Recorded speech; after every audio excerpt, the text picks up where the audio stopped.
Chapter 81 पहला update. Liang Xavi को पता था कि जाओ याओ को बीफ और हॉट पॉट सबसे ज्यादा पसंद है, इसलिए उसने सीधा छोटी किचन को ऑर्डर दिया कि बीफ हॉट पॉट तैयार करे। जाओ याओ डाइनिंग टेबल पर बैठा था, सामने रखे बीफ हॉट पॉट को घूर घूर कर देख रहा था, लेकिन चॉपस्टिक्स उठाने से पहले ही रुक गया। लियांग जाओई और यू मेरिन ने देखा कि जाओ याओ इतना सावधानी से हॉट पॉट को देख रहा है, तो मुस्कुराते हुए और थोड़ी क्यूरियस होते हुए पूछा, याओ याओ, ये तो तुम्हारा फेवरेट बीफ हॉट पॉट है, फिर खा क्यों नहीं रहे? फिफ्थ प्रिंसेस को भी अजीब लगा। याओ याओ, तुम तो रोज बीफ खाने का शोर मचाते रहते हो, अब फादर ने इतना सारा बीफ गिफ्ट किया है, फिर भी नहीं खा रहे? पन कायरन ने देखा कि जाओ याओ ने बीफ को छुआ तक नहीं, तो वो भी चॉपस्टिक्स उठाने से हिचकिचाई। हैरानी से पूछा, याओ याओ, क्या इस बीफ में कुछ प्रॉब्लम है? जाओ याओ ने अपने गाल फुला लिए और बोला, मुझे लगता है फादर की नीयत ठीक नहीं है। अभी वो अपनी बात पूरी भी नहीं कर पाया था कि उसकी माँ लियांग जाओई ने उसका कान पकड़ लिया। आ आ माँ, छोड़ दो छोड़ दो। जाओ याओ तुरंत दया की भीख मांगने लगा। एम्परर ने देखा कि तुम्हें बीफ पसंद है और गिफ्ट दिया है, ऐसे बातें कैसे कह सकते हो? लियांग जाओई ने डांटते हुए कहा। जाओ याओ ने अपना कान रब किया, जो अभी भी दर्द कर रहा था, और मुंह फुलाकर बोला, फादर अचानक इतने अच्छे कैसे हो सकते हैं? फिर जैसे बंद टूट गया हो, वो कंप्लेन करने लगा। पहले जब भी फादर को पता चलता था कि मुझे कोई चीज़ पसंद है, वो जानबूझकर मुझे नहीं देते थे।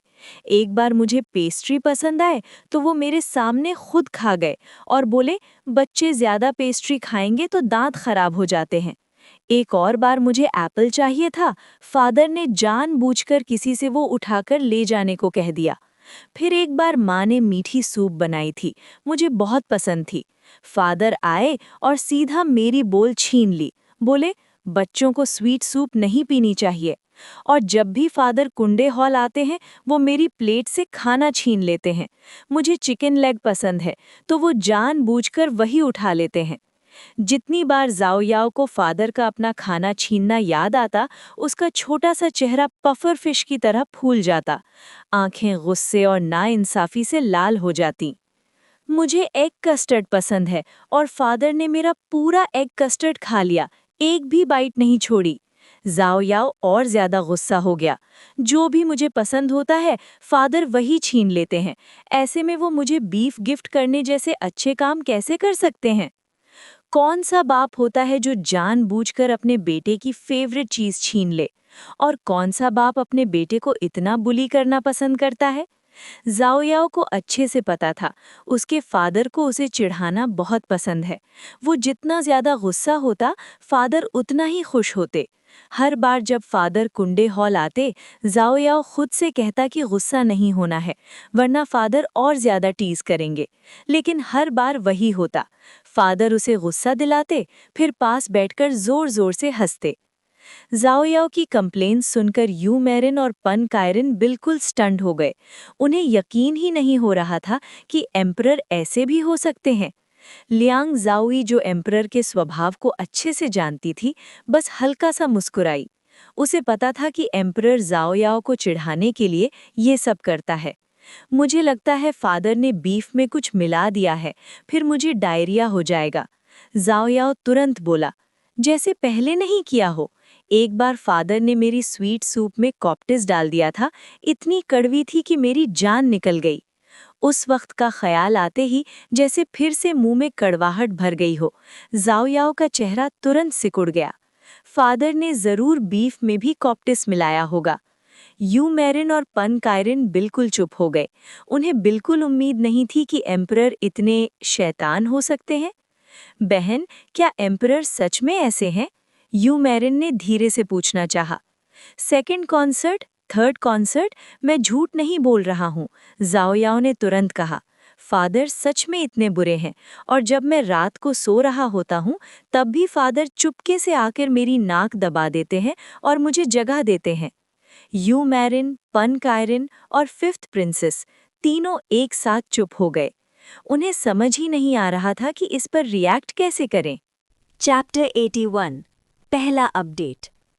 जाओ याओ गुस्से में बोला, फादर की शरारतें तो गिनने से बाहर हैं। लियांग जाओई उसकी बात सुनकर हंस पड़ी। उसने जाओ याओ का छोटा सा गाल पिंच किया और छेड़ते हुए कहा, अरे वाह, तुम्हें इनन्यूमरेबल जैसे शब्द भी आते हैं। माँ, क्या मैं गलत बोल रहा हूँ? जाओ याओ ने तुरंत पूछा। तुम्हारे फादर बस तुमसे मजाक करते हैं। एम्परर को जाओ याओ को चिढ़ाने की आदत पर लियांग जाओई भी थोड़ी हेल्पलेस थी। पहले उसने एम्परर को समझाया भी था कि जाओ याओ को इतना बुली ना करे, लेकिन एम्परर हंसकर बोल दिए थे, बेटे तो बाप के खेलने के लिए ही होते हैं। उनके हिसाब से जाओ याओ बहुत फन था। एम्परर को सबसे ज़्यादा मज़ा तब आता जब जाओ याओ गुस्से में होता। आंखें गोल, चेहरा लाल, एक्सप्रेशंस बहुत फियर्स, लेकिन कुछ करने की हिम्मत नहीं। वो अक्सर कहते थे कि जाओ याओ का गुस्सा एक छोटी सी एंग्री वुल्फ कब जैसा लगता है। ये मजाक नहीं है, ये मुझे बुली करना है। जाओ याओ और ज़्यादा दुखी हो गया। माँ, आप हमेशा फादर का ही साइड लेती हो। माँ, तुमसे वादा करती हूँ, बीफ में कुछ भी प्रॉब्लम नहीं है, प्यार से समझाया। अगर बीफ में सच में कुछ गड़बड़ हुई तो माँ तुम्हारे लिए इंसाफ मांगेगी। सच? जाओ याओ ने थोड़ा डाउट के साथ पूछा। सच, माँ तुमसे झूठ नहीं बोलेगी। लियांग जाओई ने पका हुआ बीफ का एक पीस उठाया और जाओ याओ के बोल में डाल दिया। माँ, गारंटी देती हूँ बीफ बहुत टेस्टी है। जाओ याओ अभी भी पूरी तरह कन्विंस नहीं हुआ था, लेकिन बीफ की खुशबू और उसका अट्रैक्शन ज़्यादा स्ट्रॉन्ग निकला। आखिर उसने लियांग जाओई की बात मान ली और थोड़ा सावधानी से बीफ खाना शुरू किया। 2-3 बाइट्स लेते ही उसकी आंखें चमक उठी। यमी! चाहे फादर ने बीफ में कोई अजीब सी दवा डाली हो, फिर भी वो खाएगा, क्योंकि ये बीफ हॉटपॉट सच में बहुत ही डिलिशियस था। लियांग जाओई ने और बीफ उठाकर जाओ याओ के बोल में डाला। और खाओ। फिर उसने यू मैरन और बाकी सब की तरफ देखा। तुम लोग भी खाओ। Second concert, third concert, fifth sister, beef hotpot सच में कमाल का है, जल्दी खाओ। यू मैरन और बाकी सब जाओ याओ को देखकर मुस्कुरा रहे थे। अभी थोड़ी देर पहले वो गुस्से में कह रहा था कि बीफ में प्रॉब्लम है, और अब खुशी खुशी खा रहा था। लियांग जाओई हंसकर बोली, बीफ बिल्कुल सेफ है, बिना टेंशन के खाओ। लियांग जाओई की बात सुनकर यू मैरन और बाकी लोगों ने भी हेजिटेशन छोड़ दी और बीफ खाना शुरू कर दिया। वाह, बहुत टेस्टी! हॉटपॉट में बीफ का टेस्ट नेक्स्ट लेवल है। हाँ, सच में बहुत डिलिशियस। जाओ याओ ने गर्व से कहा, मैंने बोला था ना, बीफ दुनिया का सबसे बेस्ट मीट है। तुम लोग मान ही नहीं रहे थे, अब मानना पड़ा ना? बिल्कुल, हमारा याओ याओ खाने के मामले में सबसे ज़्यादा समझदार है, लियांग जाओई ने मुस्कुराते हुए कहा। लियांग जाओई ने नोटिस किया कि जाओ याओ सिर्फ बीफ खा रहा है, सब्जियों को बिल्कुल हाथ नहीं लगा रहा। थोड़ी हेल्पलेस होते हुए लियांग जाओई ने स्पिनच उठाई और जाओ याओ के मुंह के पास ले गई। सब्जी भी खाओ। स्पिनच देखते ही जाओ याओ की छोटी सी भौं फरो हो गई। उसके चेहरे पर साफ डिस्गस्ट लिखा था। अगर सब्जी नहीं खाओगे तो बीफ भी नहीं मिलेगा। ये बच्चा याओ याओ मीट से प्यार करता है और वेजिटेबल से नफरत, पता नहीं किस पर गया है। जाओ याओ ने मुंह फुला लिया, लेकिन मजबूरी में स्पिनच खा ली। थोड़ी ही देर में पॉट का सारा बीफ खत्म हो गया। बीफ हॉटपॉट सिर्फ टेस्टी ही नहीं था, बल्कि इतना एपेटाइजिंग भी था कि लियांग जाओई और बाकी सब लोग बिना ध्यान दिए ज्यादा ही खा गए। लंच के बाद सबका पेट भरा भरा सा लग रहा था। लियांग जाओई को डर हुआ कि कहीं जाओ याओ का पेट खराब ना हो जाए, इसलिए जल्दी से उसने डाइजेशन पिल दी और प्यार से उसका छोटा सा पेट मलने लगी। अभी तो कह रहे थे कि बीफ में फादर ने कुछ मिलाया होगा, लेकिन सबसे ज्यादा तुमने ही खाया। क्या करूं, बीफ बहुत ही टेस्टी था। जाओ याओ खुश होकर हंसा। बीफ के टेम्पटेशन को कौन रोक पाता? यू मैरिन भी हंस पड़ी। ये बीफ हॉटपॉट सच में लाजवाब है। नो वंडर जाओ याओ इतना पसंद करता है। जाओ याओ की वजह से ही आज हमें इतना डिलिशियस बीफ खाने को मिला, पान सायरन ने कहा। बस अफसोस कि फिर से बीफ खाने के लिए ड्रैगन फेस्टिवल का वेट करना पड़ेगा। लियांग जाओई ने जाओ याओ के छोटे से हिप पर हल्का सा थपकी दी। अभी खाना खत्म किया है और तुम अभी से ड्रैगन फेस्टिवल के बारे में सोच रहे हो? तभी तो लाइफ में होप रहती है, जाओ याओ ने सीरियस टोन में कहा। अब जब बीफ खाली है तो जाकर फादर को थैंक यू बोलना मत भूलना, लियांग ज़ाओई ने कहा। आज दोपहर पढ़ाई के बाद जाकर फादर को शुक्रिया कहना। अगर पढ़ाई के बाद मेरा पेट दर्द नहीं करेगा तब मैं फादर को थैंक यू करूंगा। बीफ खा लेने के बाद भी उसे थोड़ा सा शक था, कहीं फादर ने पीछे से कोई नया खेल तो नहीं खेला। चैप्टर 82 दूसरा अपडेट। दोपहर को वेंडे हॉल जाकर पढ़ाई करने की ज़रूरत नहीं होती, इसलिए जाओ याओ आराम से नैप ले सकता था। दोपहर के लगभग 3:45 बजे लाई फू और लाई चाई ने उसे चाट चाट कर जगाया। अभी अभी उठा था, दिमाग बिल्कुल स्लीपी था। जाओ याओ बिल्कुल ओबीडियंट बनकर खड़ा रहा और लियांग जाओई को अपना चेहरा धोने दिया। चेहरा धुलने के बाद ही उसका दिमाग थोड़ा क्लियर हुआ। लियांग जाओई ने याद दिलाया, म्यूजिक क्लास के बाद अपने फादर को थैंक यू कहना मत भूलना। मुझे पता है, जाओ याओ ने हाथ हिलाकर बोला। माँ, मैं जा रहा हूँ।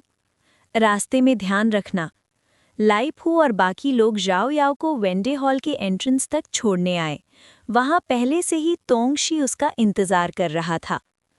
योर हाइनेस, तोंग आन को दोबारा बुखार नहीं आया, तोंग शी ने रिपोर्ट दिया। दोपहर को मैं कोल्ड पैलेस गया था, अभी भी थोड़ा पीला लग रहा है, लेकिन सुबह के मुकाबले काफी एनर्जेटिक है। ये तो अच्छा है। जाओ याओ ने चैन की सांस ली, फिर पूछा, लाइलू और बाकी लोगों की ट्रेनिंग कैसी चल रही है? ट्रेनिंग बहुत स्मूथ चल रही है, तोंग शी ने कहा। तोंगले ने बोला है कि लाइलू और बाकी लोग अब स्मेल से चीजें ढूंढ सकते हैं। योर हाइनेस, आप क्लास के बाद खुद जाकर देख सकते हैं। सच? मतलब ट्रेनिंग काफी अच्छी चल रही है। जाओ याओ अभी तोंगशी से बात ही कर रहा था कि अचानक लाई ई अपने पूरे ग्रुप के साथ उड़ता हुआ आ गया। याओ याओ, हम आ गए। जाओ याओ ने तुरंत पूछा, हो गया काम? अभी नहीं, मैं अभी बाहर से लौट कर आया हूँ। लाई ई जाओ याओ के कंधे पर बैठ गया। मैं काफी देर तक क्रोज को ढूंढता रहा। लाई वो और बाकी कहाँ हैं? जाओ याओ ने इधर उधर देखा, लेकिन कोई नजर नहीं आया। वो क्रो बोला कि उसे तुम दिखाई नहीं दिए, इसलिए वो तुम्हारे थर्ड ब्रदर को ढूंढने चला गया। लाई ई गुस्से में बोला। मैंने उसे बोला था कि तुम उसे बुरा नहीं मानते और अनलकी भी नहीं समझते, लेकिन उसने बात ही नहीं सुनी। लाई ई ने ऐसी जिद्दी क्रो पहले कभी नहीं देखी थी, बहुत गुस्सा आ रहा था। ये सुनकर राओ याओ का चेहरा उतर गया। उसने नीचे देखा और धीरे से बोला, शायद लाइवू और बाकी मुझे पसंद ही नहीं करते, इसलिए मुझे मिलना नहीं चाहते। याओ याओ छोड़ो ना। लाई ई ने अपना एक पंख उठाकर प्यार से जाओ याओ के गाल पर थपकी दी। हमें तुम पसंद हो, हम तुम्हारे साथ खेलेंगे। जाओ याओ ने थोड़ा सोचा और बोला, बाद में हम चांगचिन पैलेस जाएंगे म्यूजिक क्लास के लिए।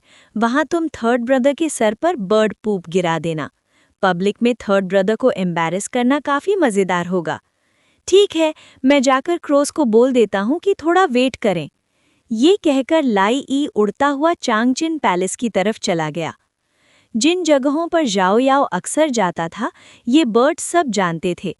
पहले जाओ याओ खुद ही उन्हें हर जगह का रास्ता बताता था। ये बर्ड्स बहुत स्मार्ट थे, 2-3 बार सुनने के बाद ही सब याद रख लेते थे। इस वक्त क्रोज मार्शल आर्ट्स ग्राउंड के पास इंतजार कर रहे थे। जाओ याओ और बाकी लोग दोपहर को मार्शल आर्ट्स ग्राउंड आते थे, हॉर्स राइडिंग और आर्चरी सीखने के लिए। लाई वू और उसका ग्रुप उन्हें अक्सर वहीं से देखता था। लाई ई ने मार्शल आर्ट्स ग्राउंड की दीवार के पास एक पेड़ पर बैठा लाई वू ढूंढ लिया। उसे देखते ही लाई ई ने गुस्से में उसके सर पर चोंच मारी, जिससे उसके पंख खड़े हो गए। लाई वू साइज में काफी बड़ा था, फिर भी चुपचाप लाई ई को चोंच मारने देता रहा। बेवकूफ क्रो, तुम जाओ याओ से मिलने क्यों नहीं गए? जाओ याओ बहुत दुखी हो गया, बोल रहा था तुम उसे पसंद ही नहीं करते। लाई वू घबरा गया। मैंने कब बोला कि मुझे जाओ याओ पसंद नहीं है? तुम उसे मिलने नहीं गए इसलिए उसे लगा तुम उसे देखना ही नहीं चाहते। लाई ई ने कमर पर पंख रखकर डांट लगाई। जाओ याओ ऑलमोस्ट रो ही पड़ा था। लाई वू और ज्यादा पैनिक हो गया। मुझे जाओ याओ सबसे ज्यादा पसंद है। फिर ये बात उसे सामने से जाकर बोलो। मैं जाओ याओ से मिल नहीं सकता, लाई वू ने उदासी से कहा। मैं उसके लिए बैड लक लाऊंगा, मैं जाओ याओ को नुकसान नहीं पहुंचाना चाहता। जाओ याओ ने बोला है कि तुम उसके अच्छे दोस्त हो और तुम कोई बैड लक नहीं लाओगे। जाओ याओ ने ये भी बोला कि हम बर्ड्स बस बर्ड्स होते हैं, कोई लकी या अनलकी नहीं होता, ये सब इंसान अपनी सोच से डिसाइड करते हैं। जाओ याओ ने बोला कि हर बात जो इंसान कहते हैं वो सही नहीं होती, हमें बर्ड्स होने के नाते उनकी हर बात सुनने की ज़रूरत नहीं। जाओ याओ ने धीरे से पूछा, सच में? जाओ याओ ने बोला, हम बर्ड्स इंसेक्ट्स खाते हैं, इसलिए फार्मर्स के लिए हम गुड बर्ड्स हैं। लाई ई ने पंख उठाकर लाई वू के सर पर थपकी दी। तुम क्रोज भी इंसेक्ट्स खाते हो, इसलिए तुम भी गुड बर्ड्स हो। लाई वू थोड़ा हिचकिचाया। हम भी गुड बर्ड्स हैं? बिल्कुल, अच्छे बर्ड्स। जाओ याओ ने कहा कि जाओ याओ ने बोला है कि हमें चांगचिन पैलेस जाकर थर्ड ब्रदर का काम निपटाना है, जल्दी उड़ते हैं। ठीक है, मैं तुम्हारे साथ चलता हूँ। लाई वू और उसके क्रो ब्रदर्स लाई ई के सारे ग्रुप के साथ उड़ते हुए चांगचिन पैलेस की तरफ निकल पड़े। चांगचिन पैलेस वेंडे हॉल के बिल्कुल पास ही था। ये खास जगह म्यूजिकल इंस्ट्रूमेंट्स रखने के लिए थी और यहीं प्रिंसेस म्यूजिक सीखते थे। आमतौर पर पैलेस के म्यूजिशियंस भी यहीं प्रैक्टिस करते थे। चैप्टर 82 दूसरा अपडेट कंटिन्यूड। लाई ई और लाई वू पहले ही चंकिन पैलेस पहुंच चुके थे। दोनों पैलेस के एंट्रेंस की दीवार पर जाकर बैठ गए। अभी तक जाओ याओ नहीं आया था तो दूर से ही आवाज लगाई, याओ याओ, हम आ गए। जैसे ही जाओ याओ ने पैलेस की दीवार पर क्रोज का ग्रुप देखा, उसकी आंखें चमक उठी। वो खुशी खुशी भागता हुआ आया। दीवार के नीचे खड़े होकर उसने ऊपर देखा और एक्साइटमेंट से बोला, लाई वू, तुम सच में आ गए। मुझे लगा था तुम लोग मुझे पसंद ही नहीं करते, इसलिए मिलने नहीं आए। लाई वू घबराकर बोला, याओ याओ, ऐसा नहीं है, हम तुम्हें बिल्कुल छोड़ना नहीं चाहते और ना ही तुम्हें डिसलाइक करते हैं। उसके बाकी भाई भी तुरंत बोल पड़े, याओ याओ, हमें तुमसे सबसे ज़्यादा पसंद हो, तुम हमारी बेस्ट फ्रेंड हो। जाओ याओ ने अपने छोटे हाथ कमर पर रख लिए और थोड़ा गुस्सा दिखाते हुए मुंह फुला लिया। फिर तुम लोग मुझे मिलने क्यों नहीं आए? मेरे साथ खेलने क्यों नहीं आए? मैं रोज़ तुम्हारा वेट करता हूँ। अगर तुम लोग मुझे मिलने नहीं आए तो मैं रो दूंगा, सच में रो दूंगा। ये कहकर उसने बिल्कुल ऐसा चेहरा बना लिया जैसे बस अभी रोने ही वाला हो। लाई वू और बाकी क्रोज जाओ याओ को रोते हुए देख ही नहीं पाए। जल्दी जल्दी बोले, याओ याओ मत रो, आगे से हम अक्सर तुमसे मिलने आएंगे, तुम्हारी साथ खेलेंगे। पक्का? जाओ याओ ने आंखें सिकोड़कर कहा। अगर तुम झूठ बोले तो मुझे बहुत बुरा लगेगा। हम झूठ नहीं बोलेंगे, पक्का वादा। जाओ याओ ने दोनों हाथ आगे बढ़ाए। लाई वू, इधर आओ, मैं तुम्हें पकड़ना चाहता हूँ। लाई वू थोड़ी देर हिचकिचाया, फिर दीवार से उड़कर नीचे आया और जाओ याओ की कंधे पर बैठ गया। जाओ याओ ने लाई वू को बाहों में भर लिया, अपना सर उसके छोटे से सर पर रखकर प्यार से रब किया और उसकी पीठ के फेदर्स को धीरे धीरे सहलाने लगा। लाई वू पूरा काला नहीं था, उसके पंखों के कुछ फेदर्स गहरे हरे रंग के थे। उसकी पूंछ के आखिरी हिस्से पर भी डार्क ग्रीन फेदर्स थे। धूप में उसके फेदर्स चमक रहे थे, बहुत ही स्मूथ और खूबसूरत लग रहे थे। लाई वू ने भी अपना सर जाओ याओ के छोटे से चेहरे से रगड़ा, फिर प्यार से उसके कान के लोब को हल्की सी चोंच मारी। ये सीन देखकर बाकी क्रोज भी कंट्रोल नहीं कर पाए और उड़कर जाओ याओ के पास आ गए। दो शैतान से छोटे क्रोज सीधा जाओ याओ के सर पर जा बैठे और उसके बालों को चोंच मार मार कर बिगाड़ने लगे। लाई ई ने ये देखा तो तुरंत उड़कर आया और दोनों शैतान क्रोज को लात मारकर हटा दिया। साइड में खड़ा तोंगशी पूरा का पूरा स्टन्ड रह गया। हिज हाइनेस तो स्पैरोज और मैगपाइज को भी अट्रैक्ट करता है, लेकिन अब क्रोज भी। क्रोज को लोग जनरली अच्छा नहीं मानते, लेकिन हिज हाइनेस को जरा भी फर्क नहीं पड़ता। वो उनके साथ बिल्कुल नेचुरली रह रहा था। पूरी दुनिया में शायद ही सिर्फ हिज हाइनेस होगा जो क्रोज के इतने करीब जाने की हिम्मत रखता है। अच्छा हुआ कि बाकी प्रिंसेस अभी तक नहीं आए थे। अगर उन्होंने हिज हाइनेस को क्रोज के साथ इतना क्लोज देखा होता तो जरूर सोचते कि वो पागल हो गया है। थोड़ी ही देर में दूर से लोगों की आवाज़ें सुनाई देने लगी। तोंगशी आगे बढ़ा और जाओ याओ को याद दिलाया, योर हाइनेस, बाकी प्रिंसेस आ रहे हैं। ये सुनते ही जाओयाओ ने लाइवू और बाकी क्रोज को छोड़ दिया। लाइवू और उसके भाई जानते थे कि दूसरे लोगों ने पसंद नहीं करते, अगर देख भी लिया तो जरूर भगा देते। इसलिए वो पैलेस वॉल के पास लगे पेड़ों पर उड़ गए और पत्तों के बीच छुप गए। सिर्फ लाई ई और उसका ग्रुप दीवार पर ही रुक गया, थर्ड प्रिंस का वेट करने के लिए। सबसे पहले 8th प्रिंस और यूहाई आए। 10वें भाई, क्राउन प्रिंस भाई के यहाँ लंच में क्या खाया? 8th प्रिंस ने पूछा। 8th प्रिंस ने उंगली से जाओयाओ के माथे पर हल्का सा फ्लिक मारा। तुम्हारे लंच जितना अच्छा नहीं था। क्या फादर ने कल रात का बचा हुआ सारा बीफ तुम्हें गिफ्ट नहीं कर दिया? ऐसे गिफ्ट्स ज्यादा देर सीक्रेट नहीं रहते। जैसे ही सुन कुई ने सामान कुंडे हॉल भेजा, पूरे हरम को पता चल गया था। 8th भाई, जाओयाओ ने धीरे से 8th प्रिंस का बाजू पकड़कर विस्पर किया। फादर अचानक मुझे बीफ क्यों गिफ्ट कर रहे हैं? आपको क्या लगता है वो क्या सोच रहे हैं?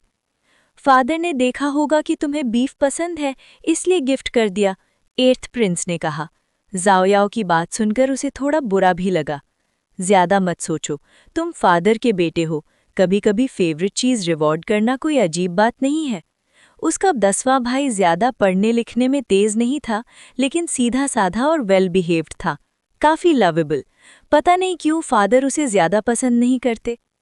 ठीक है, मैं ज्यादा नहीं सोचूंगा, जाओयाओ ने मुस्कुराकर कहा। बस होप करता हूँ कि फ्यूचर में फादर मुझे और मेरी फेवरेट चीजें गिफ्ट करें। 8th प्रिंस ने जाओयाओ के दाएं गाल पर, जहां डिम्पल भी नहीं था, उंगली से पोक किया। छोटा सा फूडी।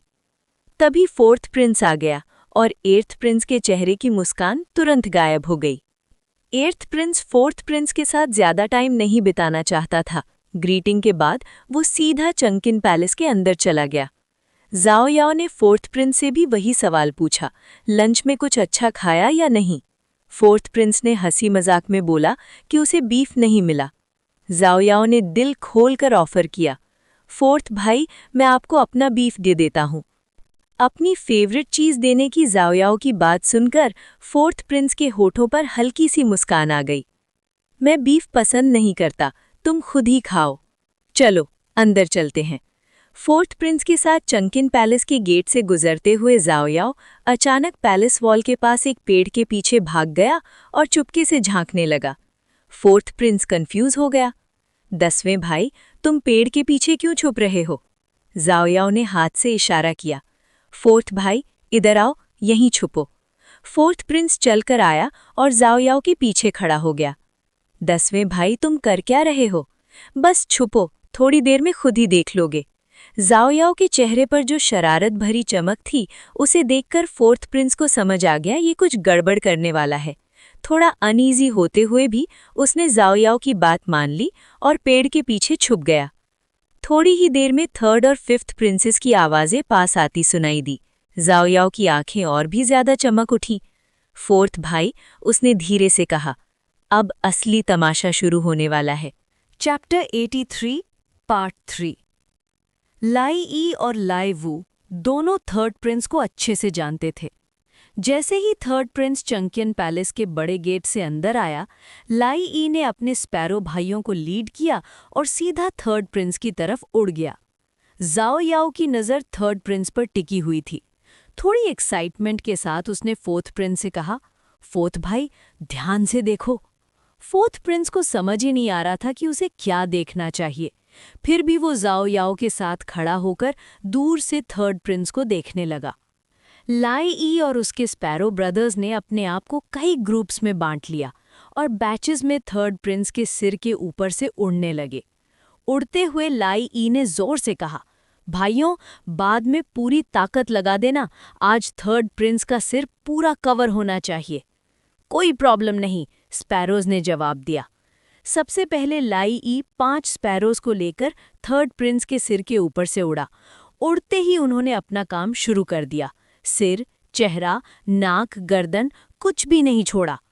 उस वक्त 3rd प्रिंस 5th प्रिंस के साथ बात कर रहा था, हंस रहा था, हाथ में फोल्डिंग फैन लेकर मस्त स्टाइल में हिलाता जा रहा था। उसे जरा भी अंदाजा नहीं था कि उसके ऊपर क्या हो रहा है। अचानक उसने महसूस किया कि कुछ ठंडा सा उसके चेहरे पर गिरा। उसे लगा बारिश हो रही है। उसने हाथ से पोंछा और अगले ही पल उसका चेहरा काला पड़ गया। बर्ड पूप। अभी वो गाली देने के लिए मुंह खोल ही रहा था कि फिर से कुछ ठंडा सा उसकी गर्दन पर टपक गया। फिफ्थ और सिक्स्थ प्रिंस ने थर्ड प्रिंस के चेहरे पर चिपका हुआ बर्ड पूप देखा और उसे वार्न करना चाहा, लेकिन उससे पहले ही एक और गंदी सी बूंद सीधा उसकी नाक पर आ गिरी। पहला बैच खत्म ही हुआ था कि दूसरा बैच आ गया। बर्ड पूप बारिश की तरह थर्ड प्रिंस के सिर और बॉडी पर गिरने लगा। उसके पास खड़े फिफ्थ और सिक्स्थ प्रिंस भी बदनसीब निकले। उनके सिर, चेहरे और कपड़ों पर भी बर्ड पूप गिर गया। कुछ स्पैरोज का एम तो इतना परफेक्ट था कि सीधा थर्ड प्रिंस के मुंह में जा गिरा। मुंह में बर्ड पूप भरते ही थर्ड प्रिंस ने घिन से उसे थूका और गुस्से में दहाड़ उठा, मैं इन जानवरों को मार दूंगा। फिफ्थ और सिक्स्थ प्रिंस को जब अपने ऊपर लगी बदबू का एहसास हुआ तो उन्होंने डिस्गस्ट से थर्ड प्रिंस से दूरी बना ली और चिल्लाए, साले जानवर, सबको मार दो। अपना काम निपटाकर लाई ई और उसका गैंग तुरंत कोल्ड पैलेस की तरफ उड़ गया। अब स्टेज पर आए लाई वू और उसके क्रो ब्रदर्स। कां कां! दर्जन भर काले क्रोज एक साथ थर्ड प्रिंस की तरफ झपटे। सीन काफी डरावना था। थर्ड प्रिंस, फिफ्थ प्रिंस और आसपास की यूनिक सब घबरा गए। लाई वू और उसके साथी क्रोज ने थर्ड प्रिंस के चेहरे और सिर पर चोंच मारनी शुरू कर दी। जो चेहरा पहले फूल जैसा खूबसूरत माना जाता था, अब बुरी तरह बिगड़ चुका था। थर्ड प्रिंस चिल्लाता हुआ हाथों से उन्हें भगाने लगा, कोई है, इन्हें मार दो। चेहरा चोट से बिगाड़ने के बाद क्रोज ने अपना असली काम शुरू किया। सिर, चेहरा, गर्दन, कपड़े, थर्ड प्रिंस पूरी तरह बर्ड पूप से ढक गया। जब तक थर्ड प्रिंस और उसका ग्रुप समझ पाता कि हो क्या रहा है, लाई वू और उसका पूरा झुंड भी कोल्ड पैलेस की तरफ उड़ चुका था। पेड़ के पीछे छुपा जाओ याओ ये सब देखकर अपना मुंह दबाकर हंसी रोक रहा था। उसकी आंखें चमक रही थी। साइड में खड़ा फोर्थ प्रिंस पूरी तरह स्टंट था। उसे यकीन नहीं हो रहा था जो उसने देखा। जो थर्ड प्रिंस अभी थोड़ी देर पहले हैंडसम और स्टाइलिश लग रहा था, अब बर्ड पूप में लथपथ था। उसकी क्लीनलीनेस ऑब्सेशन बिल्कुल टॉलरेट नहीं कर पाई। वो झुककर उल्टी करने लगा। फिफ्थ और सिक्स्थ प्रिंस पहले ही उससे दूर हो चुके थे, लेकिन वो खुद भी बच नहीं पाए थे। भले ही थर्ड प्रिंस जितने गंदे ना हुए हों, पर उनके कपड़ों और चेहरों पर भी बर्ड पूप लगा हुआ था। थर्ड प्रिंस के आसपास के यूनिक्स भी फोर्थ प्रिंस की तरह शॉक में खड़े थे। काफी देर तक किसी को समझ ही नहीं आया कि रिएक्ट कैसे करें। जाओ याओ ने खुशी से फोर्थ प्रिंस की तरफ देखा और धीरे से पूछा, फोर्थ भाई, बताओ, मजा आया ना? कमाल का शो था, है ना? Chapter 83 part 3। फोर्थ प्रिंस ये सुनते ही चुप हो गया। उसने नीचे झुककर जाओ याओ को देखा, जो क्लियरली काफी खुश लग रहा था। उसकी आंखों में शौक साफ था। 10th ब्रदर, ये सब क्या था? जाओ याओ ने तुरंत अपनी उंगली होठों पर रख दी, साइलेंस का इशारा करते हुए। श्श, फोर्थ ब्रदर, अगर थर्ड ब्रदर और बाकी लोगों को पता चल गया तो पहले हमें पकड़ लेंगे। जल्दी चलो यहाँ से। ये कहते ही जाओ याओ ने फोर्थ प्रिंस का हाथ पकड़ा और दोनों पेड़ के पीछे से चुपचाप निकल गए। उसी वक्त 8th प्रिंस क्विन हॉल के अंदर जा रहा था।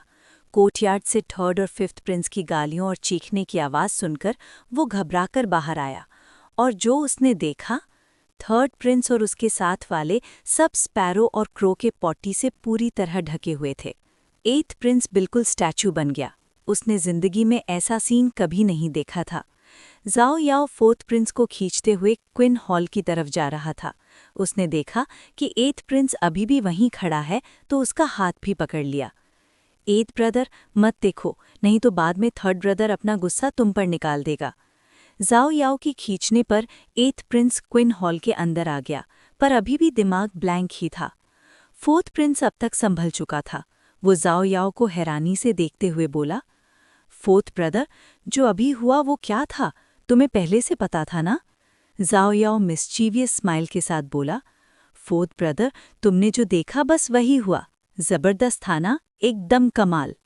सच तो ये था कि जाओ याओ ने भी पहली बार इतने सारे बर्ड्स को एक साथ एक ही इंसान पर पॉटी करते देखा था। सीन फुल ब्लॉकबस्टर था। 8th प्रिंस ने जब ये बात सुनी तो वो भी होश में आया और शौक से जाओ याओ को देखा। 10th ब्रदर, क्या ये सब तुमने करवाया? जाओ याओ तुरंत दोनों हाथ हिलाने लगा। अरे नहीं नहीं, मैं कोई बर्ड थोड़ी हूँ। फोर्थ प्रिंस ने उसे गहरी नज़र से देखा। फिर तुम्हें कैसे पता था? जाओ याओ ने आंखें ब्लिंक की, एकदम इनोसेंट फेस बनाया। मुझे कुछ नहीं पता, मैं कुछ भी नहीं जानता। ये कहकर वो तुरंत अपनी सीट पर बैठ गया और जिथर की स्ट्रिंग्स को छेड़ने लगा, जैसे कुछ हुआ ना हो। फोर्थ और एथ प्रिंस दोनों उसे सस्पिशियस नज़रों से देखते रहे। क्विन हॉल के बाहर पूरा हंगामा मचा हुआ था। थर्ड और फिफ्थ प्रिंस गालियां देते हुए चंगक्विन पैलेस से निकल रहे थे। जाने से पहले उन्होंने अपने अटेंडेंट्स को ऑर्डर दिया, उन सारे स्पैरोज और क्रोज को पकड़ो, जिंदा पकड़ो, मैं उनकी खाल उतरवा दूंगा। मास्टर क्विन को जब थर्ड प्रिंस के साथ हुई बेइज्जती के बारे में पता चला तो वो घबरा गया। उसे डर था कि कहीं ब्लेम उस पर ना आ जाए। उसने जल्दी से जाओ याओ और बाकी प्रिंसेस को घर जाने का कह दिया और आज की जिथर क्लास कैंसिल कर दी। जाओ याओ को बिल्कुल एक्सपेक्टेड नहीं था कि लाई ही और बाकी बर्ड्स को बोलकर प्रैंक करवाना इतना फायदेमंद निकलेगा। जिथर सीखने से उसे प्रॉब्लम नहीं थी, पर क्लास कैंसिल होना उसे ज्यादा पसंद था। फोर्थ ब्रदर, एथ ब्रदर, तुम दोनों मुझे क्यों खींच रहे हो? दोनों प्रिंसेस जाओ याओ को चंगक्विन पैलेस से बाहर पास की पीच ग्रोव में ले गए। चंगक्विन पैलेस के पास एक पुराना पीच ग्रोव था जो पिछली डायनेस्टी का था। हर स्प्रिंग में ये पूरे इंपीरियल पैलेस का सबसे खूबसूरत नज़ारा बन जाता था। एथ प्रिंस ने यू हाई को एंट्रेंस पर गार्ड लगाने को कहा ताकि कोई और अंदर ना आए। जाओ याओ एक पीच ट्री के सहारे खड़ा हो गया, हाथ सीने पर रखकर फेक डरा हुआ एक्सप्रेशन बनाते हुए बोला, फोर्थ ब्रदर, एथ ब्रदर, आप लोग क्या करने वाले हो? फोर्थ प्रिंस सीधा मुद्दे पर आया। सच बताओ, तुम्हें पहले से कैसे पता था? जाओ याओ ने फुल सीरियसनेस के साथ झूठ बोला। मैंने गैस किया। फोर्थ प्रिंस और ज्यादा हैरान हो गया। गैस किया? जाओ याओ का दिमाग तेजी से चला और तुरंत एक रीजन बना लिया। फोर्थ ब्रदर, एथ ब्रदर, आपको पता नहीं, छोटी छोटी चिड़ियां भी बदला रखती हैं। थर्ड ब्रदर ने पहले उन बर्ड्स को बुली किया था। उसने आगे ऐड किया, जब मैं चंगक्विन पैलेस आया था मैंने उन्हें पैलेस की दीवारों पर बैठा देखा था। फोर्थ प्रिंस ने पूछा, तुम्हें कैसे पता यही वो बर्ड्स थे जिनको थर्ड ब्रदर ने तंग किया था? जाओ याओ गर्व से बोला, मुझे पता है।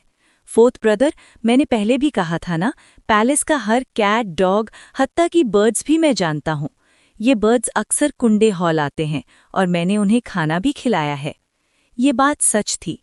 जाओ याओ इंपीरियल पैलेस के हर जानवर को पहचानता था, जो उड़ते थे, जो दौड़ते थे, जो पानी में रहते थे, सबके नाम तक रखे हुए थे। फोर्थ और एथ प्रिंस को भी पता था कि एनिमल्स जाओ याओ को बहुत पसंद करते हैं। उन्होंने खुद देखा था स्पैरोज को जाओ याओ के कंधे पर बैठते हुए और जाओ याओ उनसे बातें करता हुआ। इसलिए उनका डाउट धीरे धीरे खत्म हो गया। एथ प्रिंस ने क्यूरियसली पूछा, पर टेंथ ब्रदर, सारे स्पैरोज और क्रोज एक जैसे ही लगते हैं, तुम कैसे पहचान लेते हो? जाओ याओ तुरंत एक्साइटेड हो गया। बिल्कुल भी एक जैसे नहीं होते। वो एंथुजियाज्म से समझाने लगा, हर बर्ड का अपना मार्क होता है। जैसे किसी स्पैरो के सर पर छोटा सा सफ़ेद फेदर होता है, किसी के आँख के पास वाइट डॉट, किसी के गले के पास काले फेदर्स। फोर्थ और एथ प्रिंस ये सुनकर दंग रह गए। जाओ याओ बोलता रहा, सिर्फ लुक्स ही नहीं, उनकी पर्सनैलिटी भी अलग होती है। जैसे लाई चियान, वो बहुत शरारती और एनर्जेटिक है, और लाई यी, वो ज़्यादा मैच्योर है, अपने भाइयों का ख्याल रखता है। बिल्कुल इंसानों जैसे होते हैं, बस एक फ़र्क था, वो इंसानों की लैंग्वेज नहीं बोल पाते थे। Chapter 84 first update. Chengguang hall की तरफ जाते हुए फोर्थ प्रिंस ने झाओ याओ का हाथ पकड़ रखा था। चलते चलते उसने सॉफ्टली रिमाइंड किया, टेंथ ब्रदर, जानवर ज़्यादा साफ नहीं होते, जब तुम उनके पास जाओ थोड़ा केयरफुल रहना। पैलेस के अंदर कई कैट्स, डॉग्स और बर्ड्स होते थे और उनमें बीमारियां होती हैं। ये सोचकर फोर्थ प्रिंस थोड़ा वरिड था कि कहीं झाओ याओ ज़्यादा क्लोज जाकर सिक ना हो जाए। फोर्थ ब्रदर, मुझे समझ है, झाओ याओ ने ओबीडियंटली कहा। उसे पता था कि फोर्थ प्रिंस सिर्फ उसकी फिक्र में बोल रहा है। फोर्थ प्रिंस ने आगे कहा, आज थर्ड ब्रदर और फिफ्थ ब्रदर को तुम्हारे बर्ड फ्रेंड्स ने टीज़ किया है, वो लोग उन्हें कभी माफ़ नहीं करेंगे। तुम्हें अपने बर्ड फ्रेंड्स को कहना चाहिए कि कुछ टाइम के लिए इंपीरियल पैलेस से दूर रहें। फोर्थ प्रिंस को याद आया, 1 साल पहले 9th प्रिंस ने एक बिल्ली को पत्थर मारा था। जब 10th प्रिंस ने ये देखा तो इतना गुस्सा हो गया कि 9th प्रिंस से लड़ पड़ा। ये पहली बार था जब उसने झाओ याओ को फाइट करते देखा था। बाद में झाओ याओ उस इंजर्ड कैट को पकड़कर बहुत जोर-जोर से रोया था। इसीलिए जब फोर्थ प्रिंस ने झाओ याओ को बर्ड्स के इतना करीब देखा तो उसे डर लगा कि अगर थर्ड प्रिंस ने उन बर्ड्स को पकड़ लिया तो झाओ याओ का दिल ज़रूर टूट जाएगा। झाओ याओ ने हेड नॉट किया। मैंने उन्हें पहले ही कह दिया है कि कुछ दिन इंपीरियल पैलेस के पास ना आएं। अभी अभी थर्ड प्रिंस का गुस्सा भरा ट्विस्टेड एक्सप्रेशन याद करके झाओ याओ को लगा शायद यही थर्ड ब्रदर का असली चेहरा है। फोर्थ ब्रदर, मुझे थर्ड ब्रदर थोड़ा स्कैरी लगता है। फोर्थ प्रिंस ने समझा कि झाओ याओ थर्ड प्रिंस के गुस्से से डर गया है। उसने जेंटली कंफर्ट किया, फ्यूचर में थर्ड ब्रदर और उनके जैसे लोगों से दूर रहना। सच तो ये था कि फोर्थ प्रिंस खुद भी थर्ड और फिफ्थ प्रिंसेस को पसंद नहीं करता था। झाओ याओ ने तुरंत कहा, फोर्थ ब्रदर, आप भी उनसे दूर रहना। फोर्थ ब्रदर इतना अच्छा है। झाओ याओ नहीं चाहता था कि फ्यूचर में वो थर्ड ब्रदर जैसे लोगों से बुली हो। फोर्थ प्रिंस ने हल्की सी मुस्कान के साथ नोट किया, ओके, हम दोनों साथ में उनसे दूर रहेंगे। झाओ याओ ने खुशी से फोर्थ प्रिंस का हाथ हिलाया। फोर्थ प्रिंस ने भी उसका साथ दिया। दोनों ने साथ साथ हाथ हिलाया। कुछ देर बाद दोनों इंपीरियल स्टडी के एंट्रेंस पर पहुंच गए। फोर्थ प्रिंस ने झाओ याओ का हाथ छोड़ दिया और उसकी पीठ पर हल्की सी थपकी दी। जाओ, फादर से मिलो। झाओ याओ ने कुछ कदम आगे बढ़ाए, फिर नोटिस किया कि फोर्थ प्रिंस पीछे नहीं आ रहा। वो वापस मुड़ गया। फोर्थ ब्रदर, आप मेरे साथ अंदर नहीं आ रहे? मुझे फादर से बात नहीं करनी, तुम अकेले ही जाओ और उन्हें थैंक यू बोलो।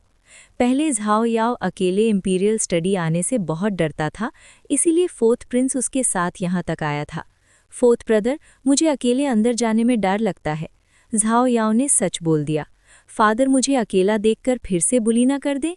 वो फोर्थ प्रिंस की स्लीव खींचते हुए थोड़ा सा एक्टिंग क्यूट मोड में बोला, फोर्थ ब्रदर, आप साथ चलो ना, अगर आप होंगे तो फादर मुझे बुली नहीं करेंगे। फोर्थ प्रिंस थोड़ा सीरियस हो गया, अगर फादर को पता चल गया कि तुम सिर्फ मेरे साथ ही उनसे मिलने की हिम्मत रखते हो तो वो तुम्हें और कावर्ड समझेंगे और फिर पनिश करेंगे। फोर्थ प्रिंस को भी एथ प्रिंस की तरह लगता था कि झाओ याओ को ज़्यादा प्यार नहीं मिलता। अब जब उसे फादर के साथ अकेले मिलने का मौका मिला था, वो उसमें इंटरफियर नहीं करना चाहता था। तुम सिर्फ थैंक यू बोलने जा रहे हो, फादर तुम्हें बुली नहीं करेंगे। फोर्थ ब्रदर, सच में आप नहीं चलोगे? झाओ याओ ने उदास आंखों से देखा। फोर्थ प्रिंस ने उसकी कंधे पर हल्की सी थपकी दी। मुझे कुछ और काम है, मैं नहीं आ पाऊंगा।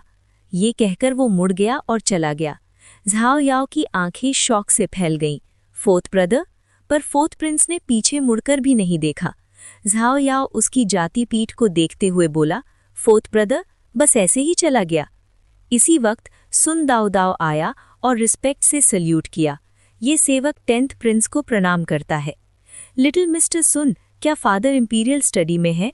क्या फादर बिजी हैं? सुन दाओ दाओ सुन कुई का डिसाइपल था। पैलेस में लोग सुन कुई को मिस्टर सुन और सुन दाओ दाओ को लिटिल मिस्टर सुन कहते थे। हिज मैजेस्टी अभी थोड़ा रेस्ट कर रहे हैं, मैं जाकर उन्हें बता देता हूँ। थैंक यू, ये मेरा फ़र्ज़ है योर हाइनेस, प्लीज़ दरवाजे पर वेट कीजिए। झाओ याओ ने नोट किया और ओबीडियंटली एंट्रेंस पर खड़ा हो गया। तभी अचानक इंपीरियल स्टडी के अंदर से लिंग्विन उड़कर बाहर आया। वो सुन दाओ दाओ के बिल्कुल सामने से गुजरा, जिससे सुन दाओ दाओ इतना डर गया कि लगभग पीछे गिर ही जाता। लिंग्विन सीधा झाओ याओ की तरफ उड़ा। सुन दाओ दाओ को लगा कि कहीं 10th प्रिंस को चोट ना लग जाए, तो वो हेल्प के लिए आगे बढ़ने ही वाला था कि पर जो उसने देखा उसकी आंखें फैल गईं। जो लिंग्विन सबके सामने हमेशा फियर्स रहता था, अब वो बिल्कुल ओबीडियंटली 10th प्रिंस के गले लग रहा था। लिंग्विन ने अपना सर झाओ याओ के छोटे से चेहरे से रगड़ना शुरू कर दिया और हल्की सी आवाज़ निकाली, बिल्कुल जैसे कोकैटिश बिहेव कर रहा हो। सुन दाओ दाओ का मुंह खुला का खुला रह गया।